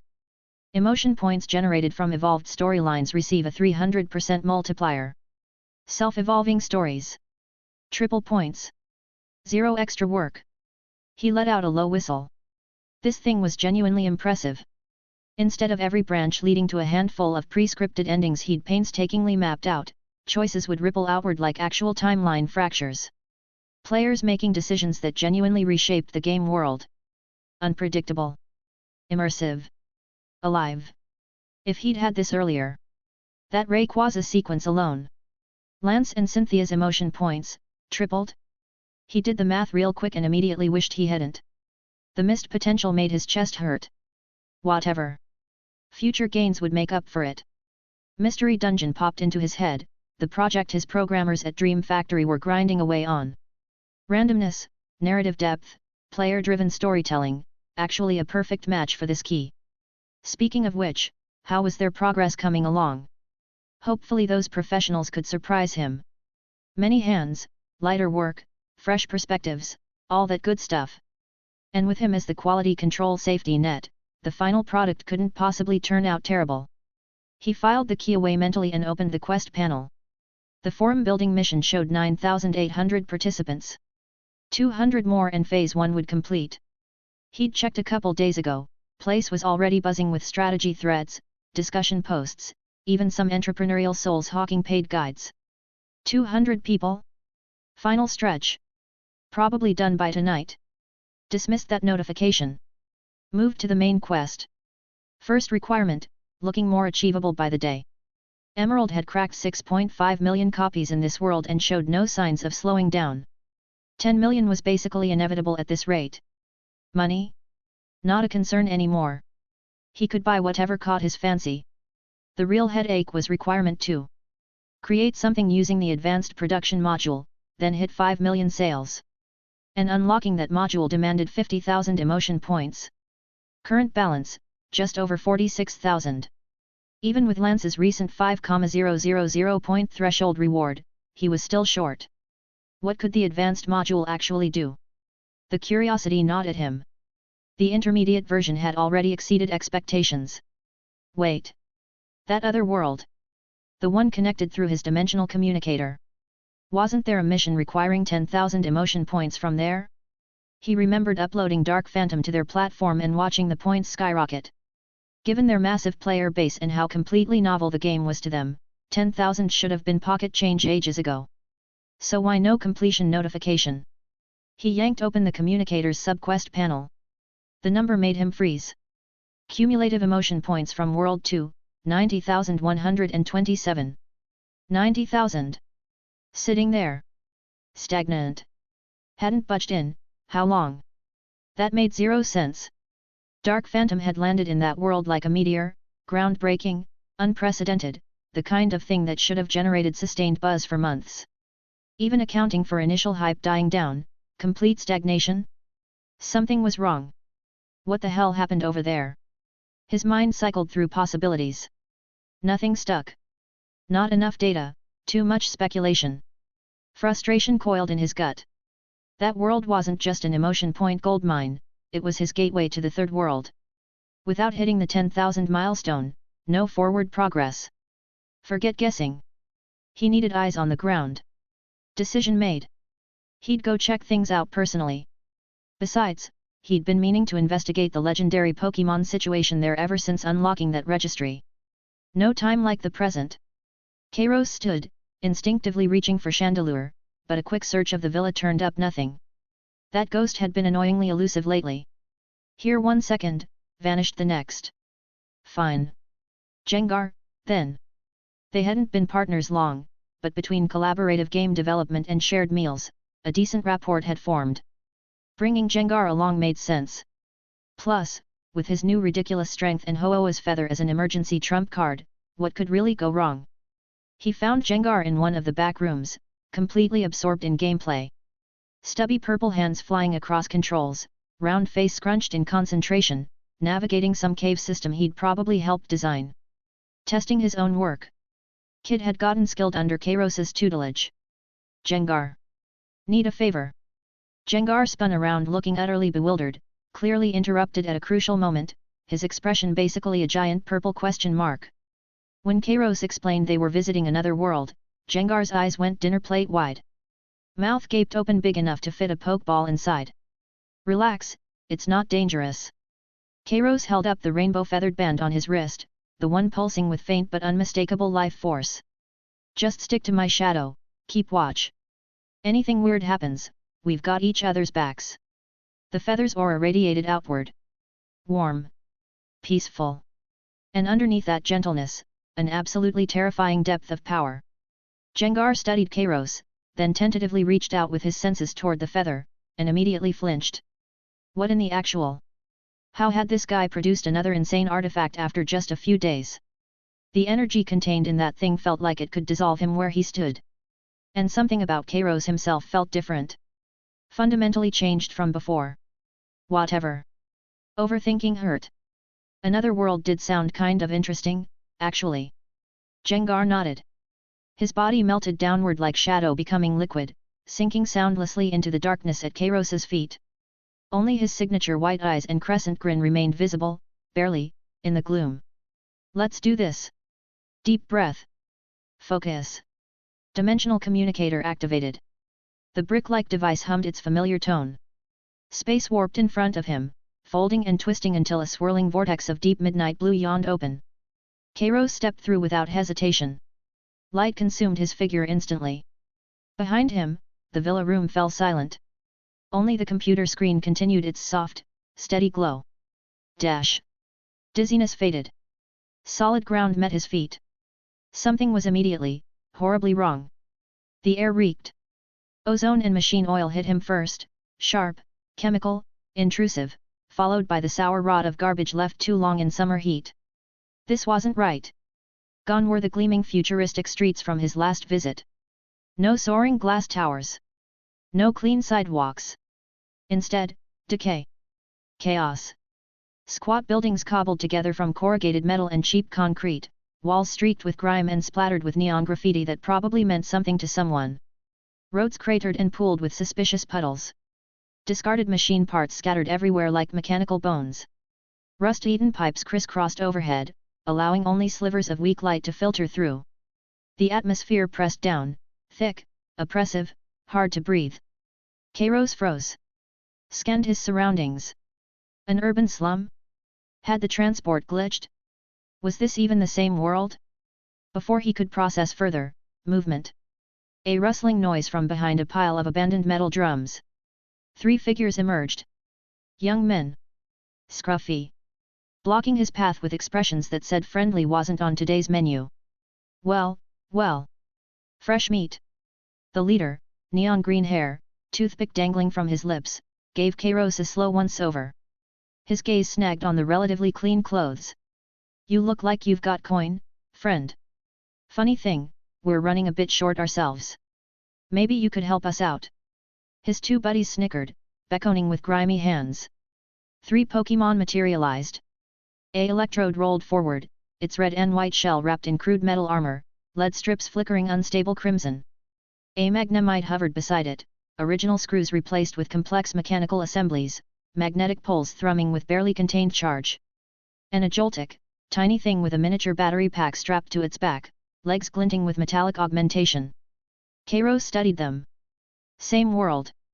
Confirmed. All 3 Pokémon bore unmistakable mechanical modifications, consistent with this dimension's technological obsession. And their energy signatures? Pitiful.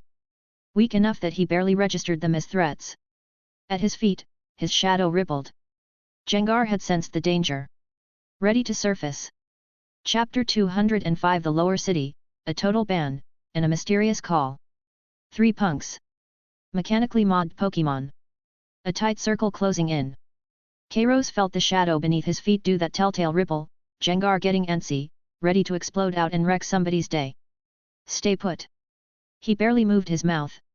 Whisper of a whisper. But his ghost would catch it. The shadow went still.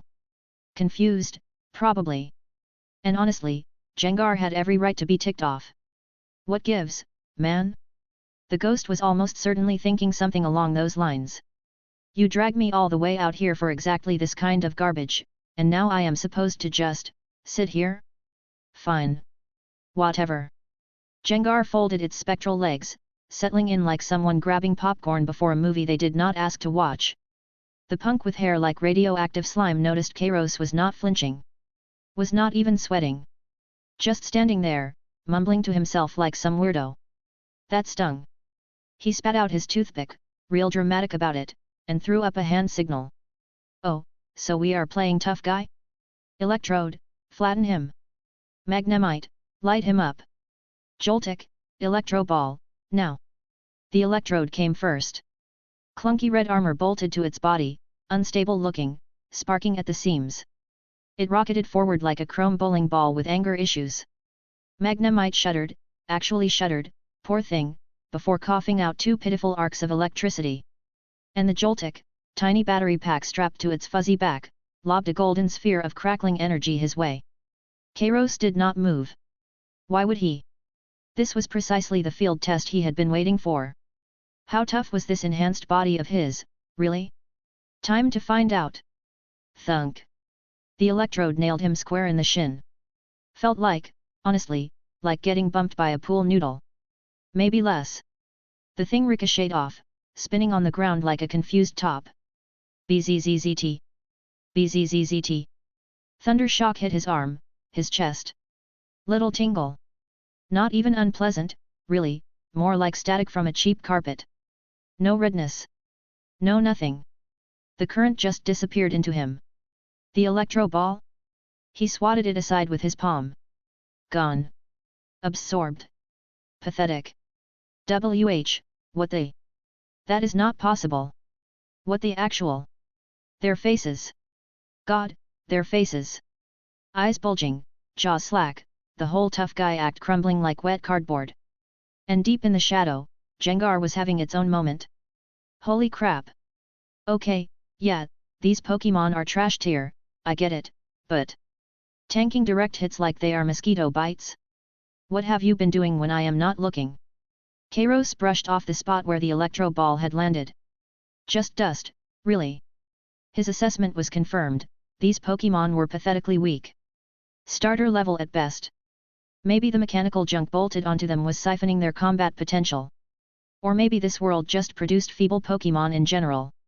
Either way, not even a decent itch. He stepped forward. He had questions. Lots of them. Where was he? Why did everything here look like it had been chewed up and spit out by a garbage disposal? Had they seen anything weird lately? He opened his mouth. And all three punks screamed like they had witnessed the apocalypse in person. Monster. It is a freaking monster. Somebody help. They recalled their Pokémon so fast the Pokeballs practically left after images. Then they bolted. Completely gone. They disappeared into the maze of slum buildings faster than Kairos thought humanly possible. Dust settled. Silence. He sighed. Shook his head.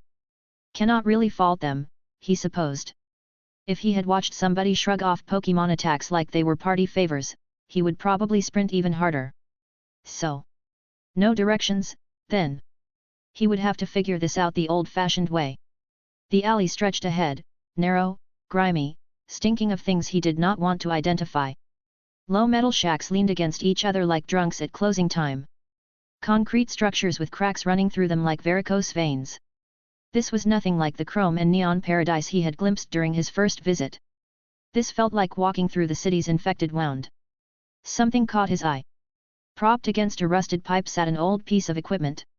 Scratched, filthy, barely recognizable. But the shape, he knew that shape. He moved closer. A public communication booth. Ancient. The screen was a spiderweb of cracks, the casing more rust than metal. But structurally, it had the same design as the one he had used before. Could this dinosaur actually work? Only one way to find out. The booth barely qualified as shelter. Cramped. Reeked of iron and neglect. He wiped the screen with his sleeve, grimacing at what came off, and the thing actually flickered. Weakly. Stubbornly. But it was alive. Identity verification required. He reached for the system mentally, hoping that the professor's clearance was still active. A scanning beam swept over him. Special anonymous access detected. High clearance level. Free communication privileges granted. Still worked. Good. He punched in the number from memory. Enhanced recall made it easy. He waded through a storm of static. The professor's face materialized. Tired. Glasses askew. Surprised. Oh. It is you. Long time no. She stopped. Squinted at something off-screen. Her expression shifted. Wait. Your location, you are in the lower city? That is miles from my lab. Lower city. Yet. She nodded, looking like she was explaining something unpleasant. That is where you are. It is, how do I put this? The grimy underbelly everyone pretends does not exist. Mostly economically disadvantaged folks down there. Infrastructure is ancient, management is a joke, and public safety. A grimace. You have probably already gotten a preview. It is not exactly a tourist destination. She leaned forward, concern creasing her forehead. Want me to send a shuttle? The paperwork is annoying, but I can file a request. Safer than wandering around alone. Thanks, but I will manage. Kairos shook his head. Seriously. I can handle myself. He was not being arrogant. His body now operated on Pokémon level specs. Plus Jengar lurking in his shadow. Whatever this world could throw at him, based on those 3 jokers anyway, individual combat ability here seemed weirdly low despite all the tech. Besides, he needed information. Real information. And this chaotic slum might hold exactly the kind of clues the polished upper city would never reveal. Oh. Right. The game. Professor, almost forgot. That game I released before, Dark Phantom. What is happening with it? Something went wrong, did it not? She froze. Actually froze. Then scratched her head with visible embarrassment. About that, honestly, after you mentioned it last time, I got completely swamped with my projects and forgot to check. She winced. I thought you were just making conversation. You actually released it. She caught his expression and hurried on. Look, give me a moment. Let me wrap up what I am doing, and I will dig into it right away. Sound fair? Fine. A little frustrating, but he got it. A professor neck deep in something like the Genesis engine probably could not spare brain cells for some random game. I will poke around here in the meantime. See what this lower city is really about. He ended the call. Turned to leave. The screen lit up behind him. An urgent tone signaled an incoming call, directed specifically at this booth. Kairos stopped. Wariness prickled up his spine. He had not contacted anyone except the professor. So who? Government tracking? Officials following his signal through the network? He hesitated. Then reached back and hit answer. No face. Just black. The voice that came through had been scrambled, deep, rasping, impossible to identify. You are the one who released the game called Dark Phantom. Are you not? Kairos raised an eyebrow. He did not confirm or deny. Who is asking? The voice did not seem bothered by his caution. Who I am does not matter.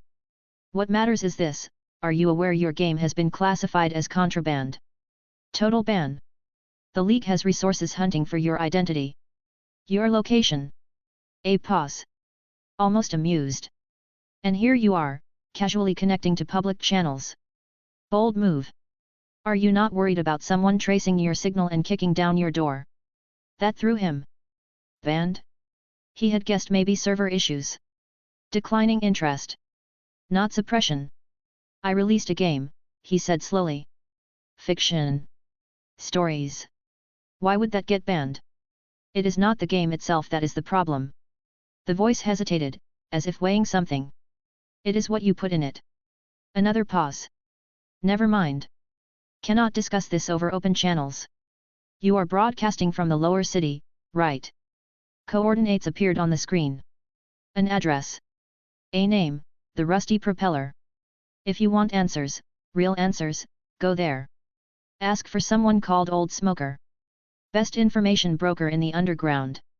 He knows things you will not find through official channels. The voice dropped lower. Be careful. Click. Dead air. The screen returned to standby like nothing had happened. Kairos stood there, processing. The game. Banned. Because of its content. Dark Phantom only contained myths. Legends. Pokémon lore from back home. The villainous organization stuff, Team Plasma's ambitions, that kind of thing. Had some of that touched a nerve here? Something forbidden? And who was this mystery caller? How did they know about him? Why help? Questions spiraled. No answers presented themselves. But one thing was crystal clear: standing here overthinking was not getting him anywhere. Whatever the professor dug up would be sanitized, surface level, official record stuff. This Old Smoker character might actually know what was really going on. Looked like his little expedition into the lower city was about to get a whole lot more interesting. Chapter 206: A Special Ability. Chaos at the bar. The lower city stank. Kairos wound his way through it anyway, following coordinates some stranger had rattled off over a crackling connection. And honestly, the place made that sketchy alley where he had first landed look like a resort. Pipes dripped something he did not want to identify. Cables overhead formed this impenetrable mesh, like someone had dumped a bucket of spaghetti and left it there to rot.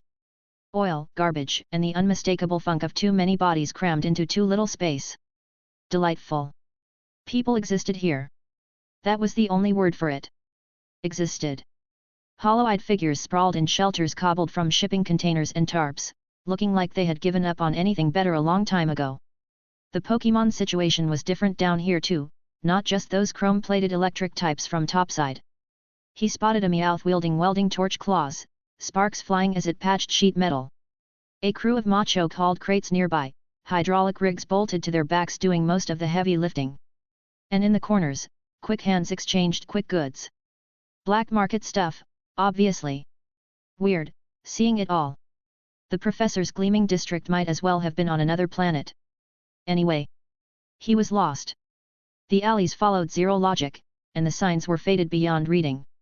Of course he had gotten turned around. He was scanning for someone who looked approachable, not an easy find, when shouting pulled his attention toward a grimy side passage. 3 older kids had surrounded a skinny boy. Classic setup. The kid clutched a ratty backpack, shoulders hunched, trembling like a leaf. Yo, freak! Talking to your invisible friends again. The tallest one shoved him hard. Always mumbling crazy garbage, another chimed in, grabbing for the bag. Nobody wants you around. Kairos sighed. He genuinely preferred staying out of other people's drama, but something about watching a kid get kicked around just, no. He could not walk past it. Plus, he needed directions anyway. He stepped into the alley. The boy in the middle suddenly went still, looked up, but not at his tormentors. His gaze locked onto the shadow pooling beneath Kairos's feet. The fear melted off his face. Curiosity replaced it. His voice came out small but crystal clear, "Mister, that big purple thing in your shadow, it is kinda cute, actually." Kairos felt the words hit him like a truck. Beneath his feet, he sensed Jengar stiffen too. Wait. What? This kid could see ghost types? He buried his shock fast, striding forward to plant himself between the boy and the bullies. Nothing dramatic, he simply deflected the hand about to shove the kid again. 3-on-1 seems a little uneven, do you not think? Barely any effort. But the punk whose arm he had pushed stumbled backward like he had walked into a steel beam. The other two froze. The hell? Who even are you? The tall one spat. Mind your own business. Kairos ignored him completely. He crouched down to meet the boy's eyes and softened his voice. Hey! You are okay. You said you saw something in my shadow. A nod. Still some fear lingering, but more than that, excitement. Like finding someone who finally understood him. Yeah, the kid whispered. Purple. Floating. Always grinning. He rushed to add, I see lots of stuff nobody else can see. That is why they call me a freak. Interesting. Kairos filed that away immediately. He glanced back at the frozen bullies. You can go now. They exchanged looks, clearly wanting to throw some parting tough guy line. But something in Kairos's expression killed that idea. They slunk off without another word. Only then did he turn back, offering his hand. I believe you. Everything you said. Name is Kairos. What is yours? Actuan, the boy mumbled. Actuan. Kairos gestured toward his shirt pocket, where a faintly luminous rainbow feather lay hidden. Ho-oh's feather, thrumming with life energy. Maybe it would trigger something in a kid with perception like this. Can you see anything here?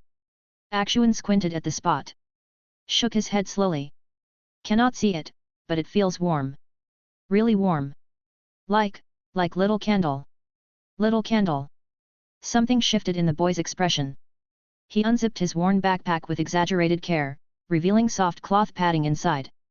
And nestled there, flickering gently, was a tiny flame. A lit wick. Kairos's jaw actually dropped. Just a little. A lit wick? Here? In a world drowning in electric types and mechanical monstrosities, an actual living ghost Pokémon? Just as shocking as when the professor had seen his Chandelure. So this world did have native ghost types. Where did you find it? The question escaped before he could stop himself. Actuan stroked the little flame tenderly. The litwick nuzzled against his fingers. Little candle followed me home from the old pipe district, way up above. His honesty was disarming. Sometimes there is this weird wind up there. Carries dirt and I dunno, a strange smell. I like exploring there. That is where we met. Old pipe district, higher up. Kairos latched onto those words. Actuan shrugged uncertainly. Big old pipes. Abandoned stuff.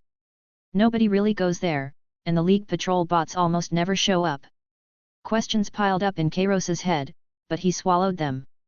The kid did not know more, that much was obvious. He glanced around at the incomprehensible maze surrounding them. You know how to get to the rusty propeller bar? I am completely turned around. Actuan brightened. Yet. I can take you, mister. A pause. And thanks. For helping me. With Actuan navigating, the labyrinth became manageable. Before long, a building flickered into view, crude neon signs sputtering overhead. A rust-eaten propeller design. The name barely legible, the rusty propeller. Kairos pushed through the heavy door and immediately regretted breathing. Noise slammed into him. Smoke hung thick enough to chew. The lighting was awful, the smell worse. Rough-looking types packed the place, tattered clothes, faces carved by hard living.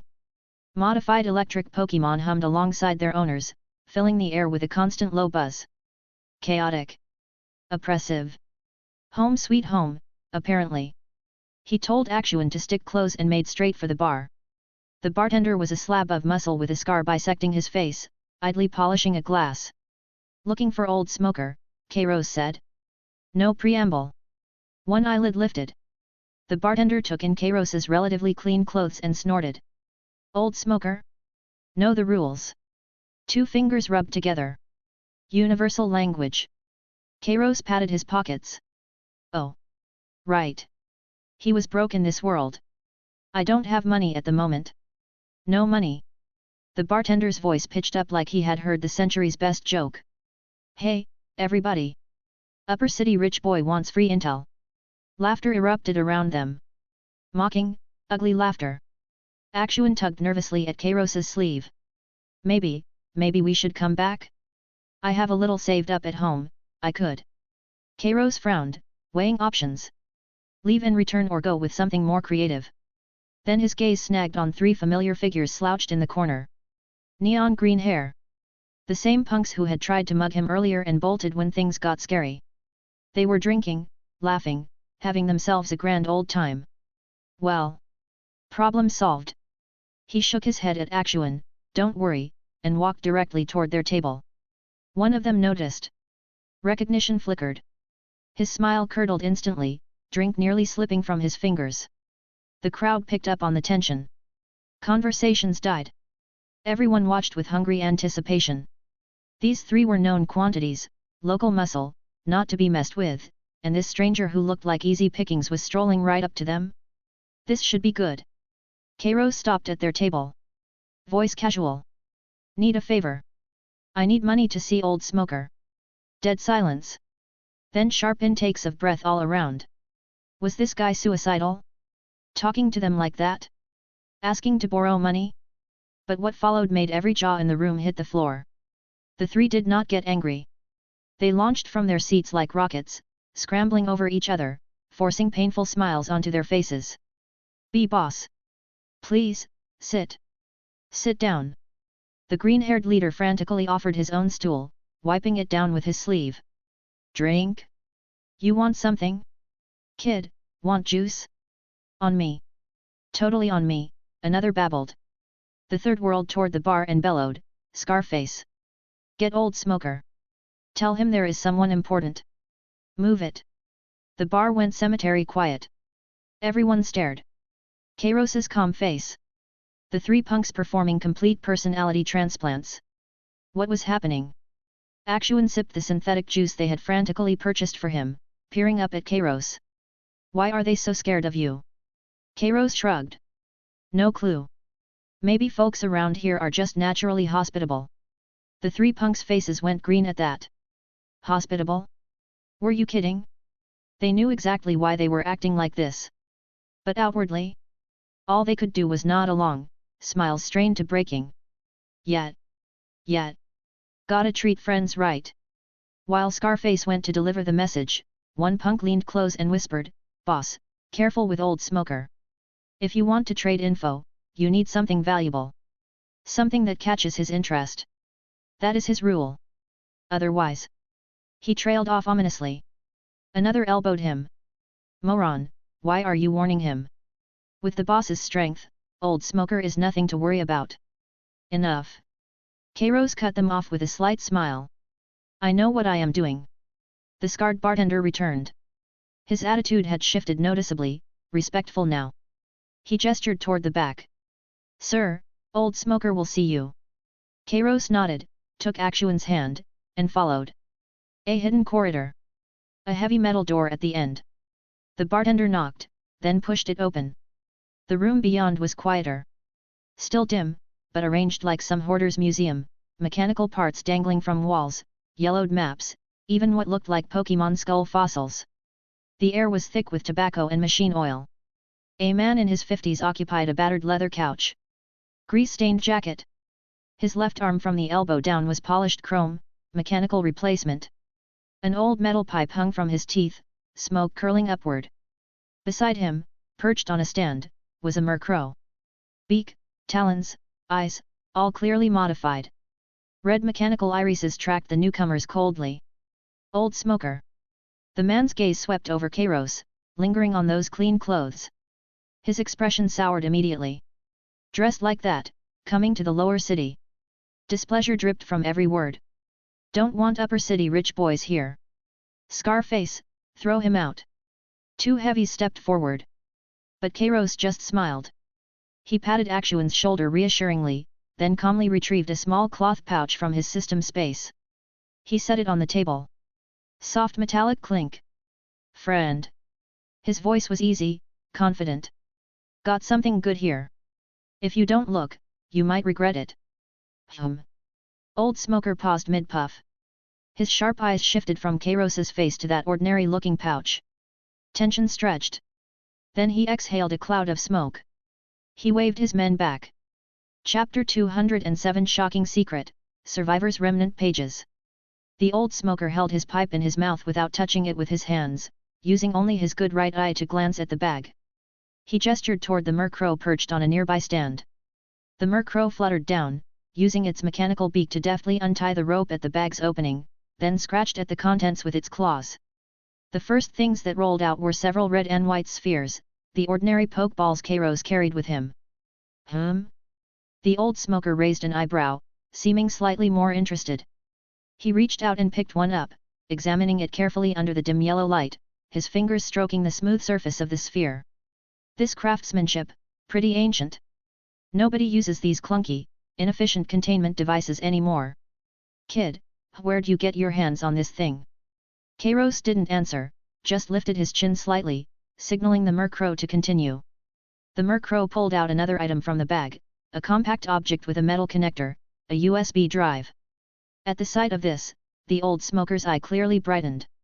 He took the USB drive and weighed it in his hand, a trace of satisfaction appearing on his face. "Tisk, a storage disk? And one with this kind of old-school physical interface. Haven't seen one of these in nearly a few hundred years. A genuine antique. Not bad at all." Watching his reaction, Kairos felt more confident about his assessment. Just as he'd thought. This world's tech tree was way too advanced. Even civilian technology far exceeded what he was familiar with from the Pokémon world. Conversely, items from his world had become rare collectibles here. Any random thing he brought out could pass for an antique. A classic transmigration trope, ancient items becoming valuable in the modern era. Finally, Kairos withdrew from his system space a green berry that gave off a faint, pleasant fragrance and gently placed it on the table. This was something he'd obtained from a previous emotion point lottery draw, a special berry that could slightly enhance the abilities of dark-type Pokémon, the Colbur berry. "This one's an extra gift as a token of goodwill, for your mercrow. It'll do him a world of good." Kairos smiled. However, this seemingly ordinary berry made the old smoker's expression change instantly. He sat bolt upright, nearly dropping his pipe from his mouth. He stared fixedly at the fruit, his eyes full of disbelief. His previous laid-back attitude vanished in an instant, replaced by extreme seriousness and astonishment. His reaction was far stronger than when he'd seen the other two items. He waved his hand, and the mechanical Murkrow immediately snatched up the Pokeballs and USB drive, flying back to the stand to fiddle with them. The old smoker then made a gesture toward the doorway. The two hulking subordinates who had been standing like iron towers by the door immediately withdrew silently, closing the metal door of the secret room behind them. Only Kairos, Axuan, and the old smoker remained in the room.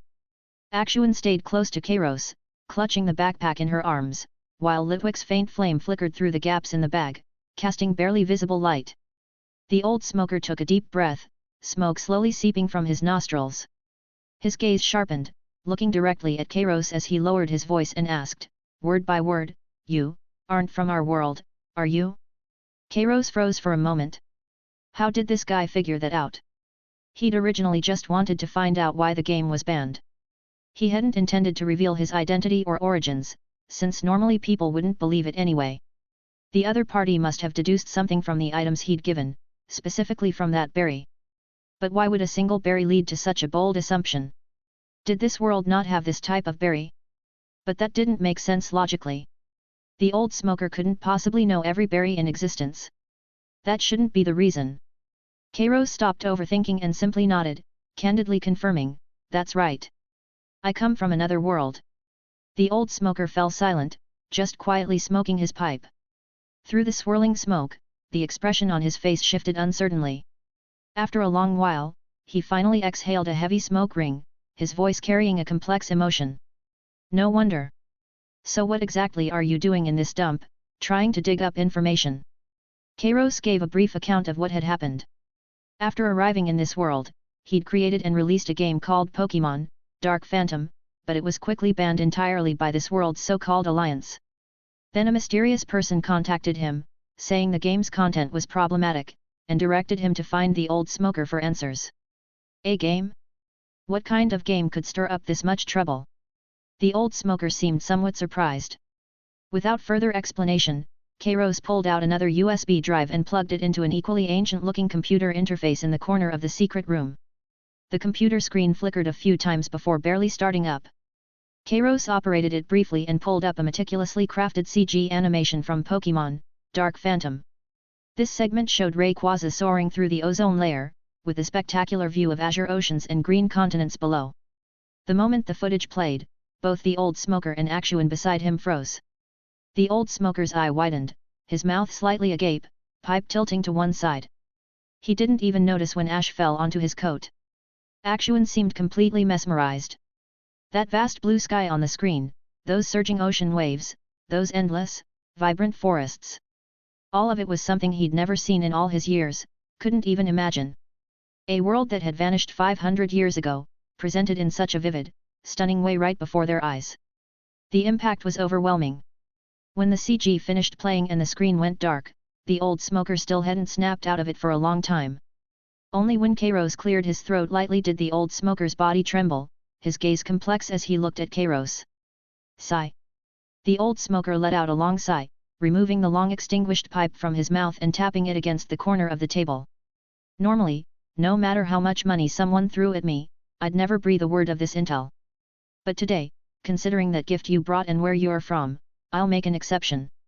He paused, as if organizing his thoughts, then spoke in an unusually somber voice. Kid, listen carefully. This place we're living in, this so-called city, isn't anything like a normal world. We're actually living underground, in a massive artificially constructed shelter. Kairos's heart jolted. Though he'd already had some suspicions, he really hadn't expected it to be like this. He instinctively glanced at Axuan beside him. At that moment, he too had his eyes wide open, clearly hearing this claim for the first time as well. About 500 years ago, something struck the surface, a disaster no one today can fully explain. The world above was devastated almost instantly. The atmosphere became unstable, the land uninhabitable, and most Pokémon did not survive. The few who did, humans and Pokémon alike, had no choice but to take refuge in underground shelters that were already under construction at the time. That is where we are now. Generation after generation, we have survived down here, the old smoker said quietly. The Alliance, the ones who rule this place, seized power shortly after the disaster struck. The first and most important thing they did was seal off all information about the past. They rewrote history textbooks, destroyed all records, used every means at their disposal to make people living here completely forget we once had blue skies and white clouds, forget the fact that we're actually living deep underground. They call this the Great Lockdown and the Forgetting Protocol. He pointed at the now darkened computer screen. And this game you made, what was it called? Pokémon, Dark Phantom? The things depicted in it, blue skies, oceans, forests. In this world, these are the ultimate taboo, things that absolutely shouldn't exist. The Alliance would never allow anyone to spread this kind of information, because it shakes the very foundation of their rule. That's why they moved so fast, sparing no cost to ban your game, and they're definitely doing everything they can to track you down. Understanding dawned on Kairos immediately. No wonder he'd felt something was off ever since arriving in this world. The sky always had that unnatural white color, the air always smelled of machine oil and recycled gases, even the sun looked strange. Turns out he'd been inside a massive underground space all along. But if that was the case, Kairos found himself a bit puzzled. The Alliance in his original world didn't seem to have any intention of banning his game. If they really wanted to do that, could they even manage it? As he pondered this, the system promptly provided an answer to his internal question. Host, please note, in the first world you transmigrated to, the system shielded your identity while also elevating your game's network privileges. No one could influence your game by any means. However, worlds connected through the dimensional communicator do not receive this protection. Kairos was momentarily stunned when he heard this. So that's how it was.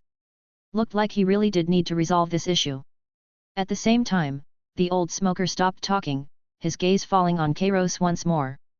His meaning was obvious: if you want more explosive intel, it's time to pay up. Naturally, Kairos understood what he meant.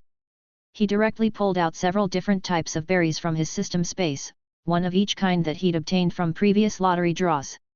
After thinking for a moment, he also took out a great ball and placed everything in front of the old smoker.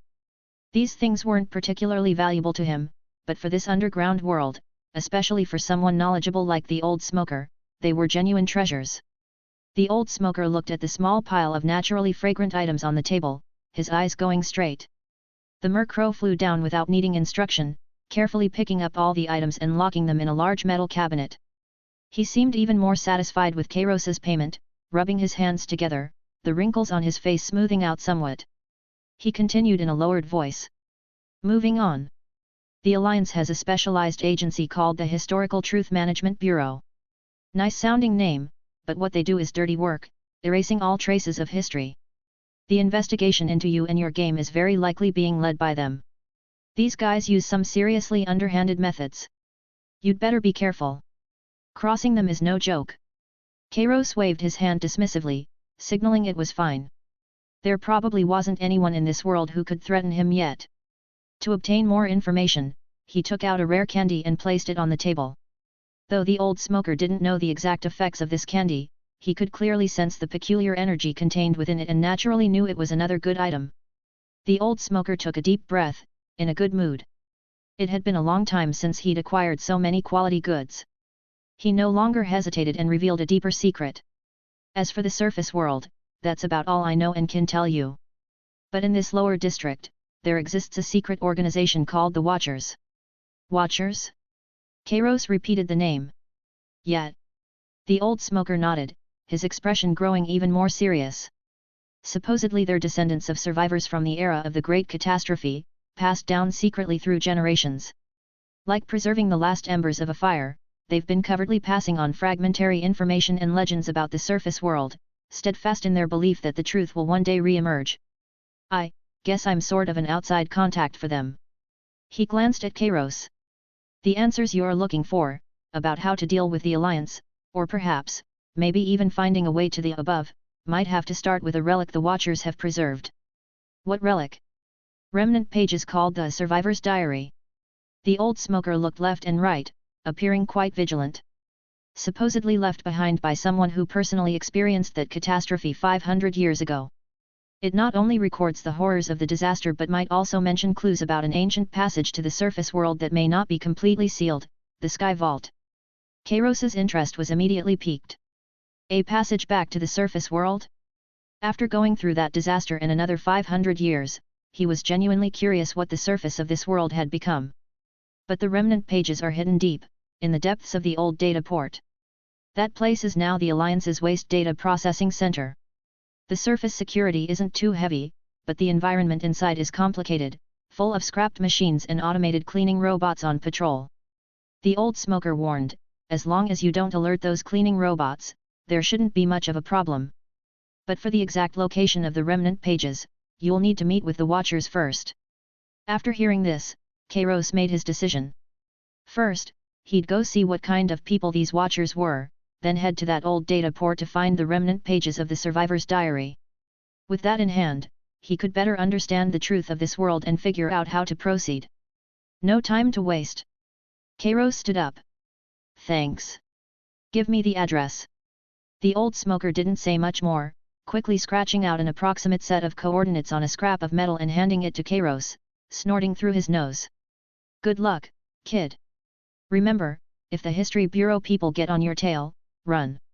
Don't mess with those guys, they're all crazy. Chapter 208 The Watchers and the Alliance's Pursuers, Jengar, hee hee ha ha.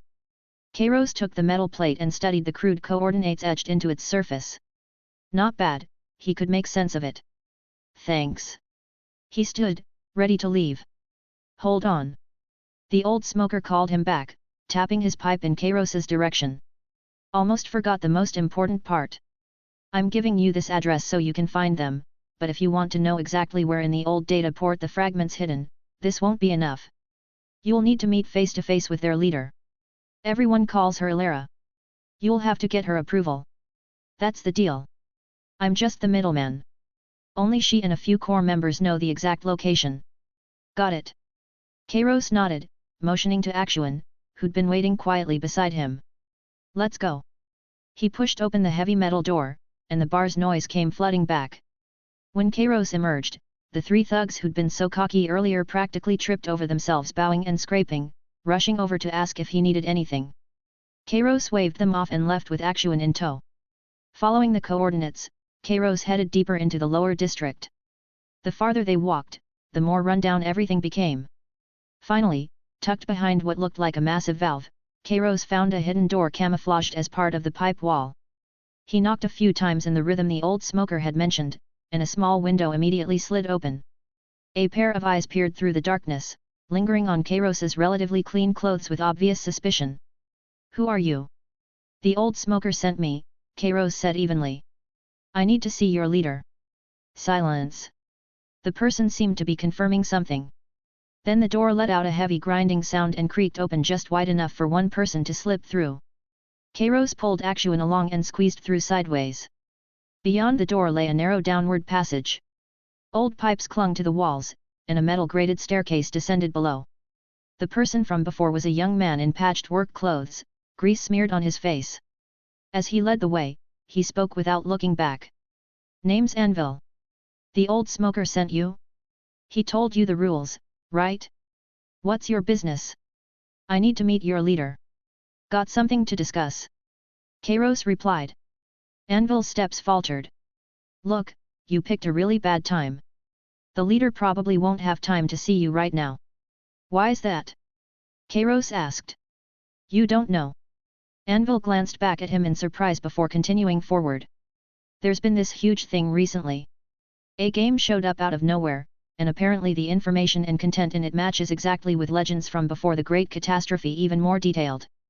I'm telling you, when word got back, the old scholars in our organization who study ancient texts nearly lost their minds.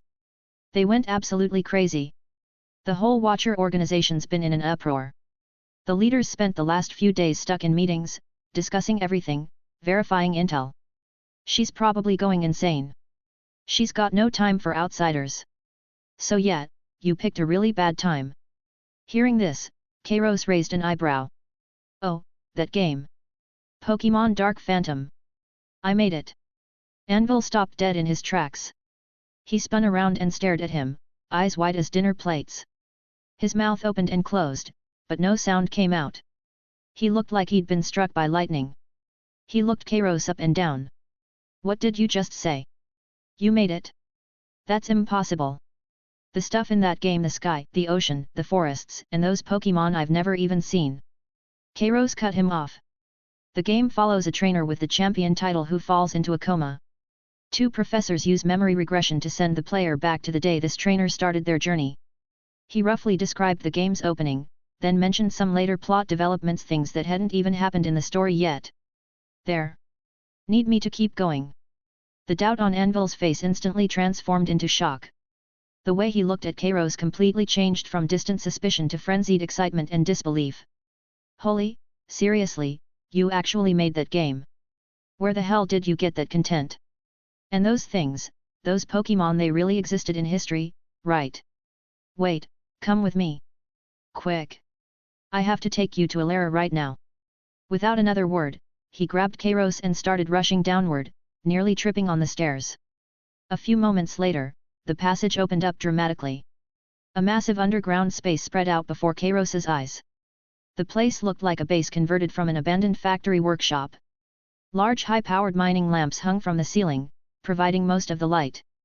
Maintenance tools, parts boxes, and old engineering machinery were scattered around. Quite a few plainly dressed people were busy working throughout the space. Kairos quickly scanned the Watchers' operation. Some were training against sandbags in a corner, drenched in sweat. Others huddled together, carefully maintaining crude homemade weapons.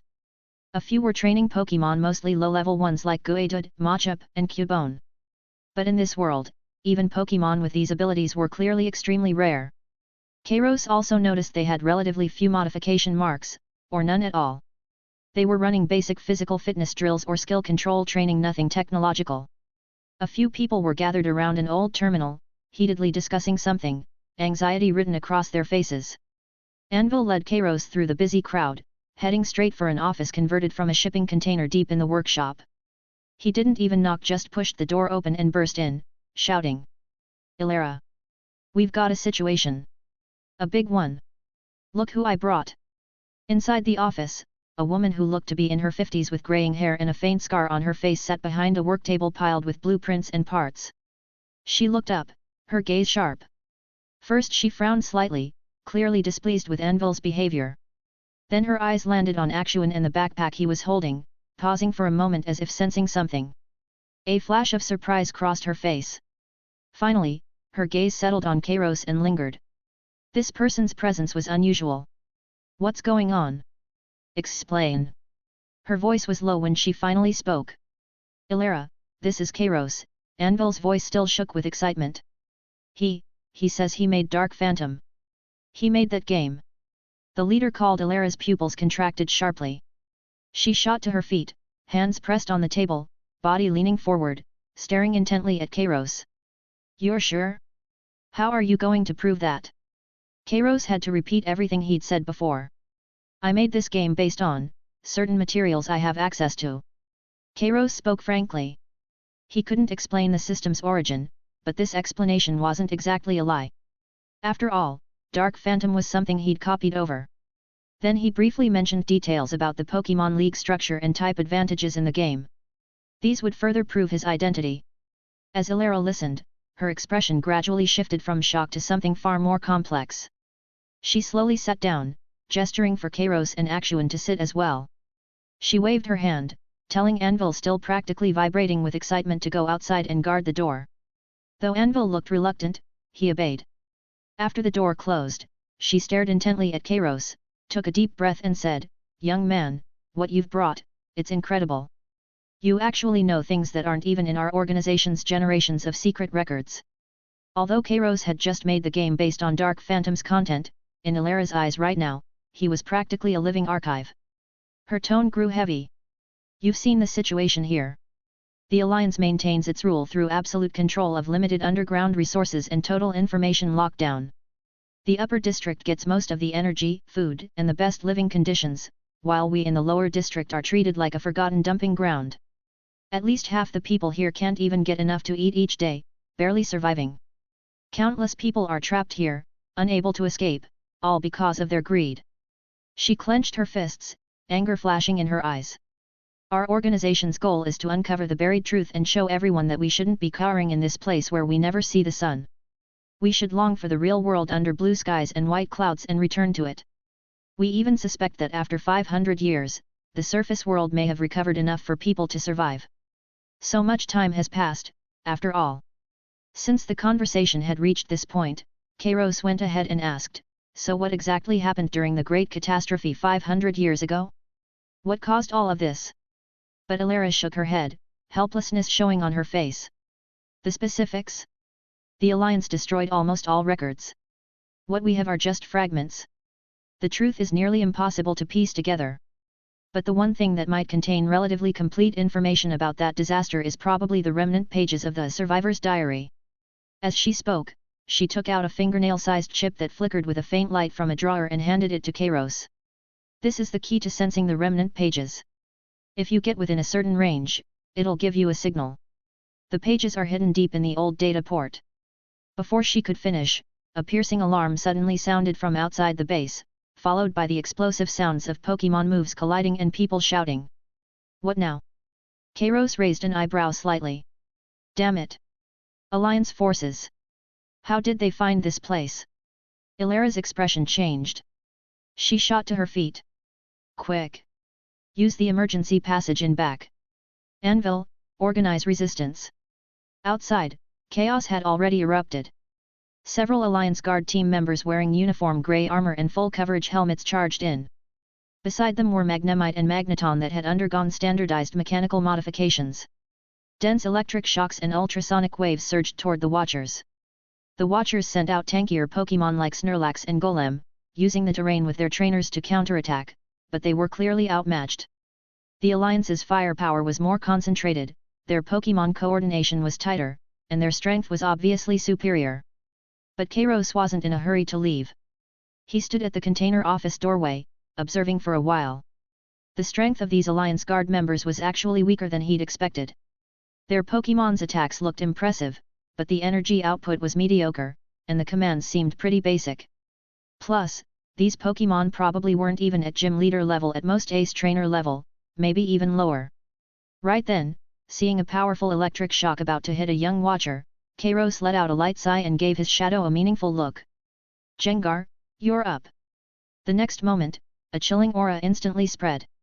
Kairos's shadow surged like boiling water, and a purple figure with a massive grin emerged silently. It was Gengar. Gengar was in high spirits. After staying in the shadow for so long, Gramps finally gets to come out and play. Hee hee ha ha. It waved both hands, and an invisible wave of psychic force spread out like a tide. The electric shocks and sonic waves in the air seemed to hit an invisible wall and instantly dissipated. Immediately after, that psychic force precisely enveloped all the Alliance members' Pokémon. Boom boom boom. They had no chance to resist. They didn't even have time to cry out. All the Magnemite and Magneton were like toys grabbed by an invisible giant hand, then violently slammed into the ground or nearby walls. Under the massive impact, the mechanical parts on their bodies shattered with crackling sounds. After flickering with a few sparks, they completely shut down and collapsed. The entire base instantly fell into dead silence. Whether it was the Alliance Guard members or the Watchers who'd been fighting desperately, everyone froze in place, staring in disbelief at the Pokémon floating in midair that still looked somewhat unsatisfied. They'd never seen a Pokémon like this, and were even more terrified by its incomprehensibly devastating power. What is that? Am I seeing things? The Alliance Guard members stared at their instantly decimated team, scared senseless. They didn't care about anything anymore. With that monster here, the mission was over. They let out terrified shouts, hastily recalled their Pokémon, and vanished within moments. Ilara and the surrounding Watcher members watched as Gengar slowly shrank back into Kairos's shadow, then looked at Kairos, who stood there calmly as if nothing had happened. Everyone was completely stunned. Clearly, Gengar's power was way beyond anything they'd ever seen. Kairos walked through the silence and countless stairs to stand before Ilara. There. That should take care of things. He glanced at Akshuan, who'd been frightened by the earlier scene and was gripping his clothes tightly. He wouldn't bring the kid along for what came next. Acting alone would be much more convenient anyway. Chapter 20 The Truth of the World, Who Are You? Kairos crouched down to meet Akshuan's gaze at eye level. The boy clutched the backpack containing the candle spirit tightly against his chest, his eyes still holding traces of worry, but more than anything, they showed trust in Kairos. After everything they'd been through together, it seemed he'd placed his complete faith in him. The place I'm headed is pretty dangerous. You can't come along, Kairos said gently. I need you to stay here with Ilera and Watt for me to get back, all right. Axuan glanced at Ilera's stern expression, then back at Kairos, and finally gave an obedient nod. He hesitated for a moment before carefully reaching into the inner pocket of his worn jacket. He pulled something out and pressed it into Kairos's hand. It was a circuit board about the size of his palm, its edges worn smooth, its surface catching the light with a faint metallic gleam. Kairos, this is for you, Axuan said softly, his eyes bright with hope. I found it in a trash heap. It's the shiniest one I could find. Keep it with you. It'll protect you. Kairos looked down at the makeshift good luck charm in his hand, and something tightened in his chest. In this broken underground world, this kid still held on to such innocent belief. That was pretty rare. He nodded and carefully tucked the circuit board into his system space, then gave Axuan's shoulder a reassuring pat. Thank you. I'll keep it safe. As he stood up, Ilera stepped forward with a serious expression. The old data port is a lot more dangerous than you think. The Alliance's automated patrol robots are annoying, but manageable. The real threat is the data phantoms caused by data corruption and equipment failure. They're not Pokémon. They're holographic glitches and corrupted programs that can mess with your perception, make you see things that aren't there, get you turned around. Watch out for those especially. Kairos nodded, his expression calm.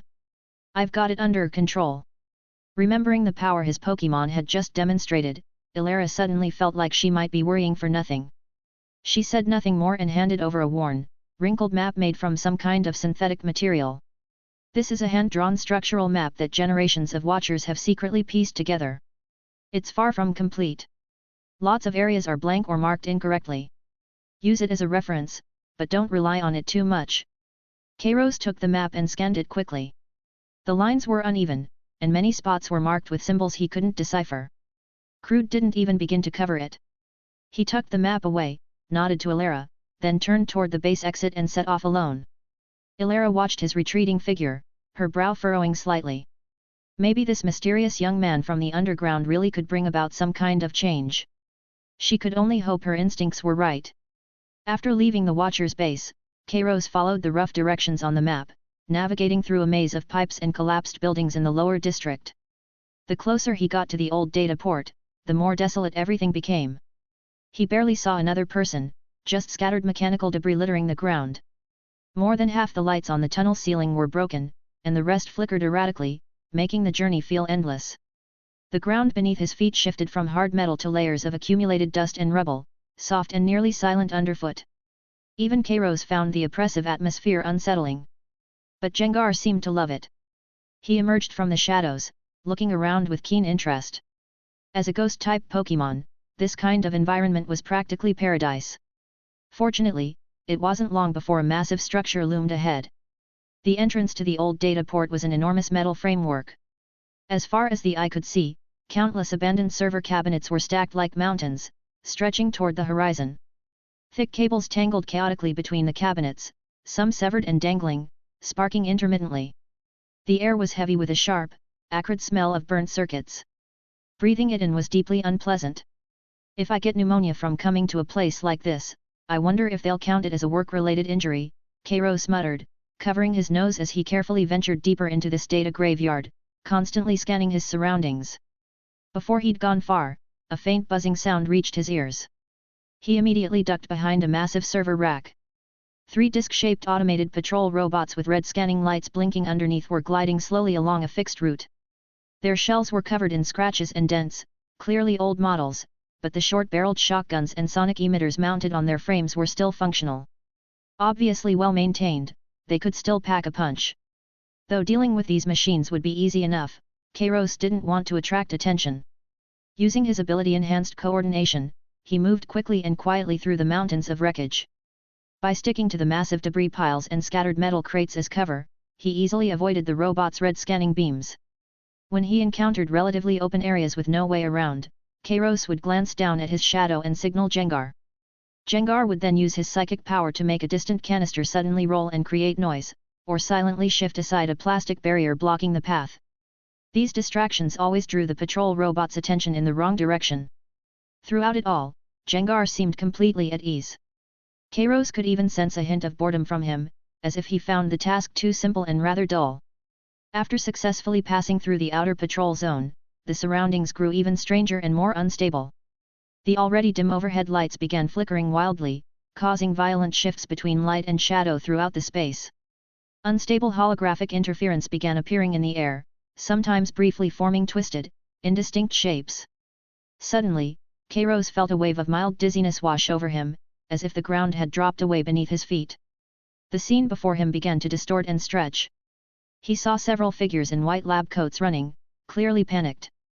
Their faces were twisted with fear, mouths open, but producing no sound.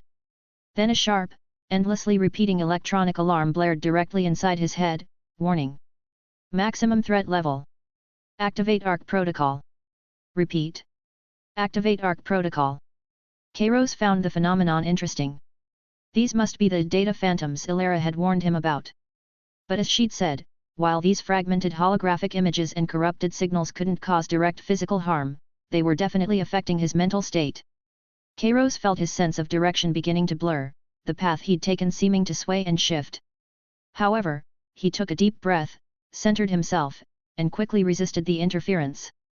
His S-rank dragon-type ability didn't just strengthen his body, it fortified his mind as well. Through these broken data phantoms, Kairos still wasn't entirely clear on what had happened 500 years ago, but seeing the scientists' desperate faces and hearing the repeating alarms gave him a sense of the scale of the tragedy.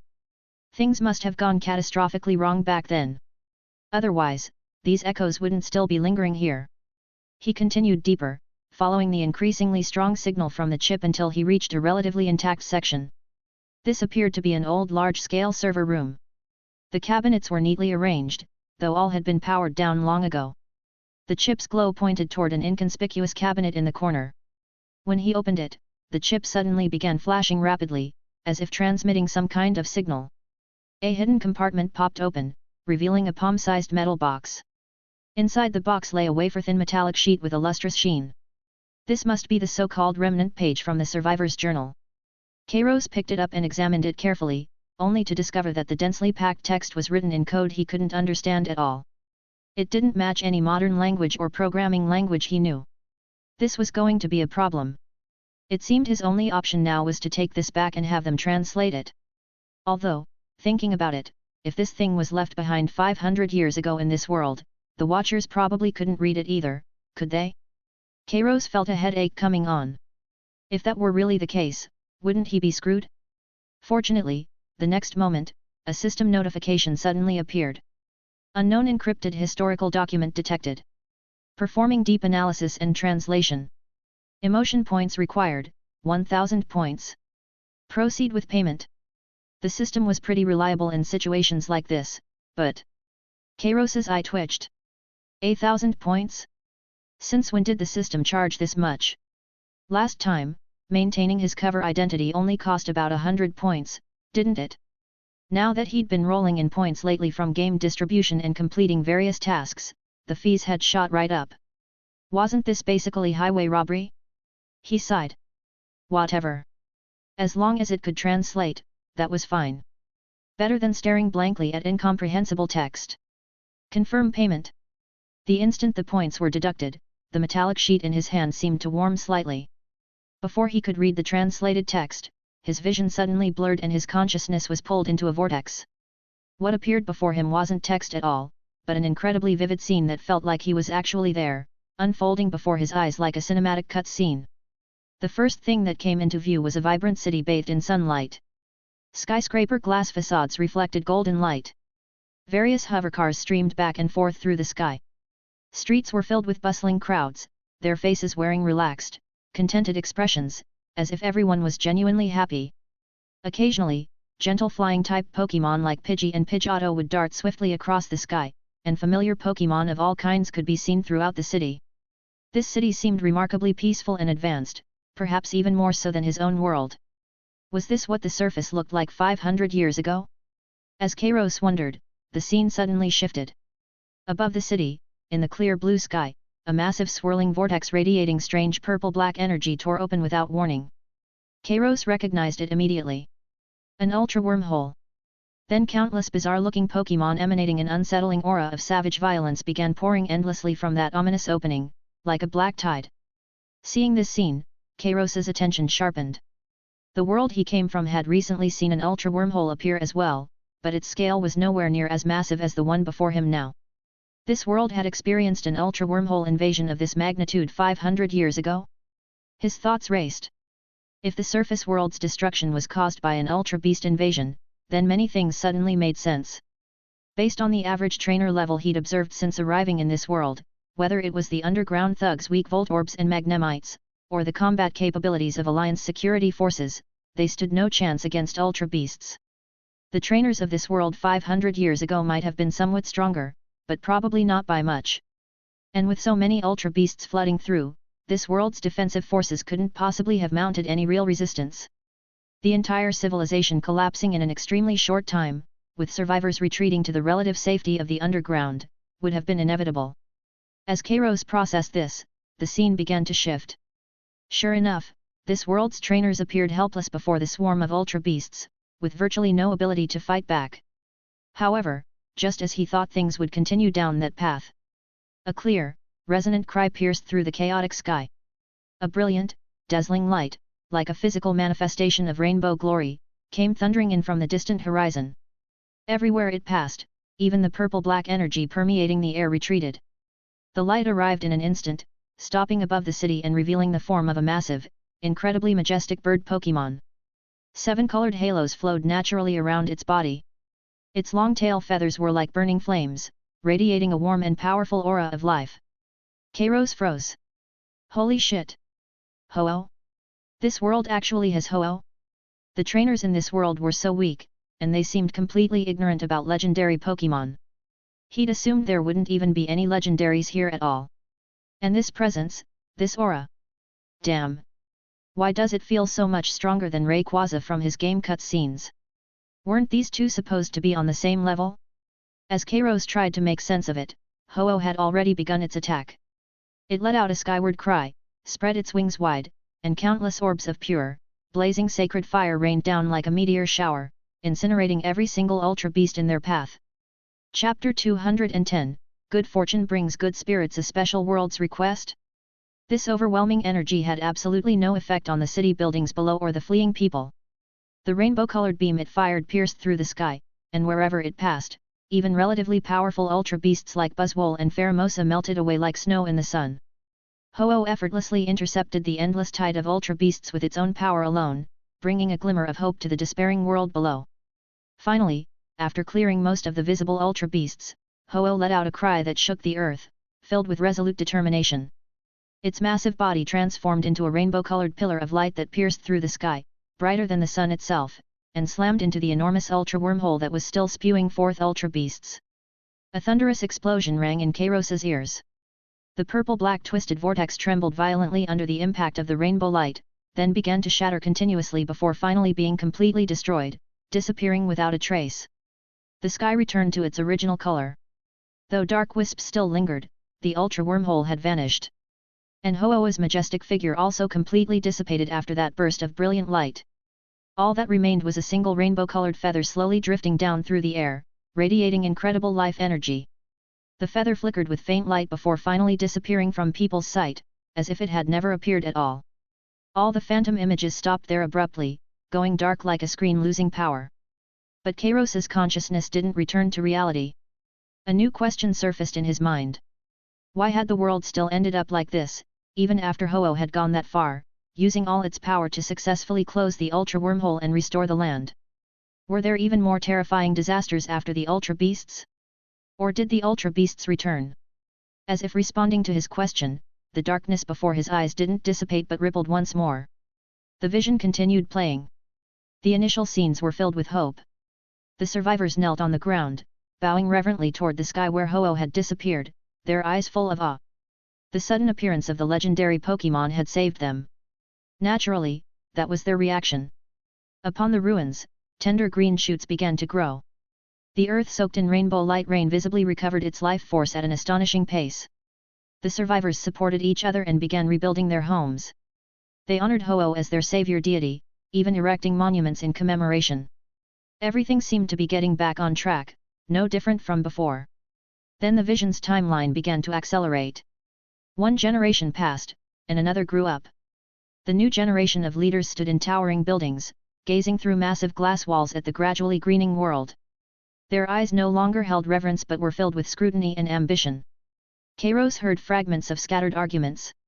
We cannot entrust civilization's survival to mythical creatures. We must control our own destiny. Establish reliable defenses. Surface resources must be efficiently utilized for a greater future. The scene flickered, showing human technology advancing at an unprecedented rate. Massive drilling machines penetrated the Earth's crust, constantly overloading and exhausting energy sources. Forest after forest was leveled, replaced by enormous factories. Smog covered the entire once blue sky. Cities became grander and brighter, but nature's presence grew fainter and the environment worse and worse. Kairos suddenly understood. Ho-Oa's sacrifice, using its own power, had indeed stabilized the environment in the short term and even repaired the trauma caused by the Ultra Beasts. But Ho-Oa's existence itself was perhaps the core that maintained this world's ecological balance. After this core burned itself out to save the world, its remaining power could at most barely maintain the normal functioning of the world's natural environment. If humanity then went ahead and destroyed the environment themselves, there wasn't much more to say. In the end, they could only die out. This was the consequence of recklessly messing around without a legendary Pokémon to back you up. Sure enough, just as Kairos predicted, the vision's finale showed the complete collapse of the natural ecosystem in various ways. The land began to turn into desert, rivers turned murky, the sky was permanently shrouded in grey haze, and even the last bit of green completely disappeared. The once glorious cities became desolate and dilapidated. Only then did the survivors finally remember their predecessors' warnings and were forced to flee to the underground shelters they had secretly begun building, the very precursor to the massive underground world where Kairos now found himself. Here, the vision finally ended completely. Kairos took a deep breath, his mood somewhat complicated. On one hand, he felt these people had purely brought it upon themselves, destroying their own world through greed and short-sightedness. But on the other hand. However, at this moment, he also realized something. Since the disaster's cause was humanity's excessive development after Ho-Oa's disappearance, then now, after 500 years of self-repair on the surface world without human interference, shouldn't it be much better? After all, without human influence, the world's natural environment would slowly heal itself. The return to the surface that the Watchers so desperately hoped for might actually be genuinely achievable. Of course, the prerequisites were that the surface had indeed recovered and that there was no possibility of another Ultra Beast invasion. Speaking of which, Kairos found it a bit strange. Why did every world seem to have Ultra wormholes appearing? His own world wouldn't face a similar situation in the future, would it? But now clearly wasn't the right time to think about that question. Kairos carefully stored the metal fragment recording this heavy truth into his system space. For now, he should return to the Watcher's base and inform Alara and the others about this crucial intelligence. However, just as the thought of setting out arose, the system notification sounded. Important historical fragment has been collected. World background analysis significantly improved. Current world background analysis, 33%. When analysis reaches 100%, if the dimensional communicator is activated again, the probability of connecting to a special world will greatly increase. Kairos stared at this sudden prompt, completely stunned. Analysis rate? As the name suggested, this should be the degree of understanding about the world connected by the dimensional communicator, right? But this, special world. What kind of world qualified as a special world? Wasn't even this world special enough? Just as Kairos was pondering, the system provided a prompt answering his confusion. Responding to host, special worlds refer to worlds with significant connections to original characters and the main world. The first world the host visited can be considered a special world. The current world is an ordinary world. With that explanation, Kairos understood. In that case, connecting to special worlds was a good thing. After all, only in those worlds would there be high connections to characters from the Pokémon world. Since that was the case, he absolutely had to find a way to max out this background analysis rate on this trip. And the method to max it out should be to thoroughly understand this world's situation. He took a deep breath and started heading back the way he came. Just as Kairos was preparing to return, the situation at the Watcher's base was far from good. The earlier incident where Jengar instantly dismantled the Alliance patrol squad had clearly drawn serious attention from the Alliance higher UPS. At this moment, outside the defensive fortifications at the Watcher's base entrance, the atmosphere was tense. A better-equipped Alliance security squad was launching a fierce assault. Leading them was a military officer with 3.5 stars on his shoulder insignia, his face cold. His subordinates' Pokémon were no longer ordinary Magnemites but heavily modified Electivire with thick steel shields mounted on their arms, along with larger Magnezone with clearly enhanced discharge devices, obviously much stronger than before. Ilera, Anvil, and the other Watchers resisted desperately from behind scattered cover. Their Snorlax and Golem seemed overwhelmed under the opponent's enhanced firepower. Golem's body was bombarded with sparks flying, and even Snorlax's thick fat couldn't completely absorb the powerful electrical currents from the Magnezone. Watcher members kept getting injured and falling. The defensive line was compressed further and further back, on the verge of being breached. With a tremendous bang, Ilera pushed a young member aside and was herself thrown back by an explosive shockwave, slamming hard into a metal wall. Blood trickled from the corner of her mouth. She was clearly seriously injured. "Surrender now."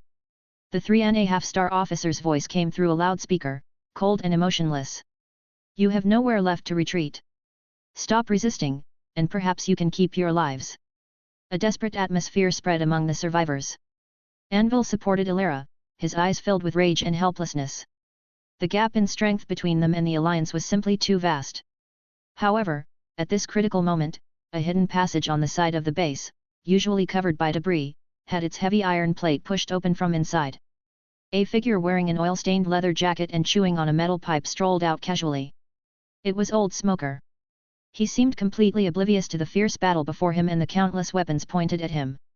His gaze swept across the battlefield, finally landing on the injured Ilera. He walked straight over and asked, his voice raspy yet clear. "Ilera, tell me, where did that guy named Kairos go? I need to find him." Everyone froze. The Alliance officer frowned, eyeing this uninvited guest warily. The Watchers were even more bewildered. Many of them knew Old Smoker, just an information broker from the lower city who was well connected, usually around 3-star trainer level.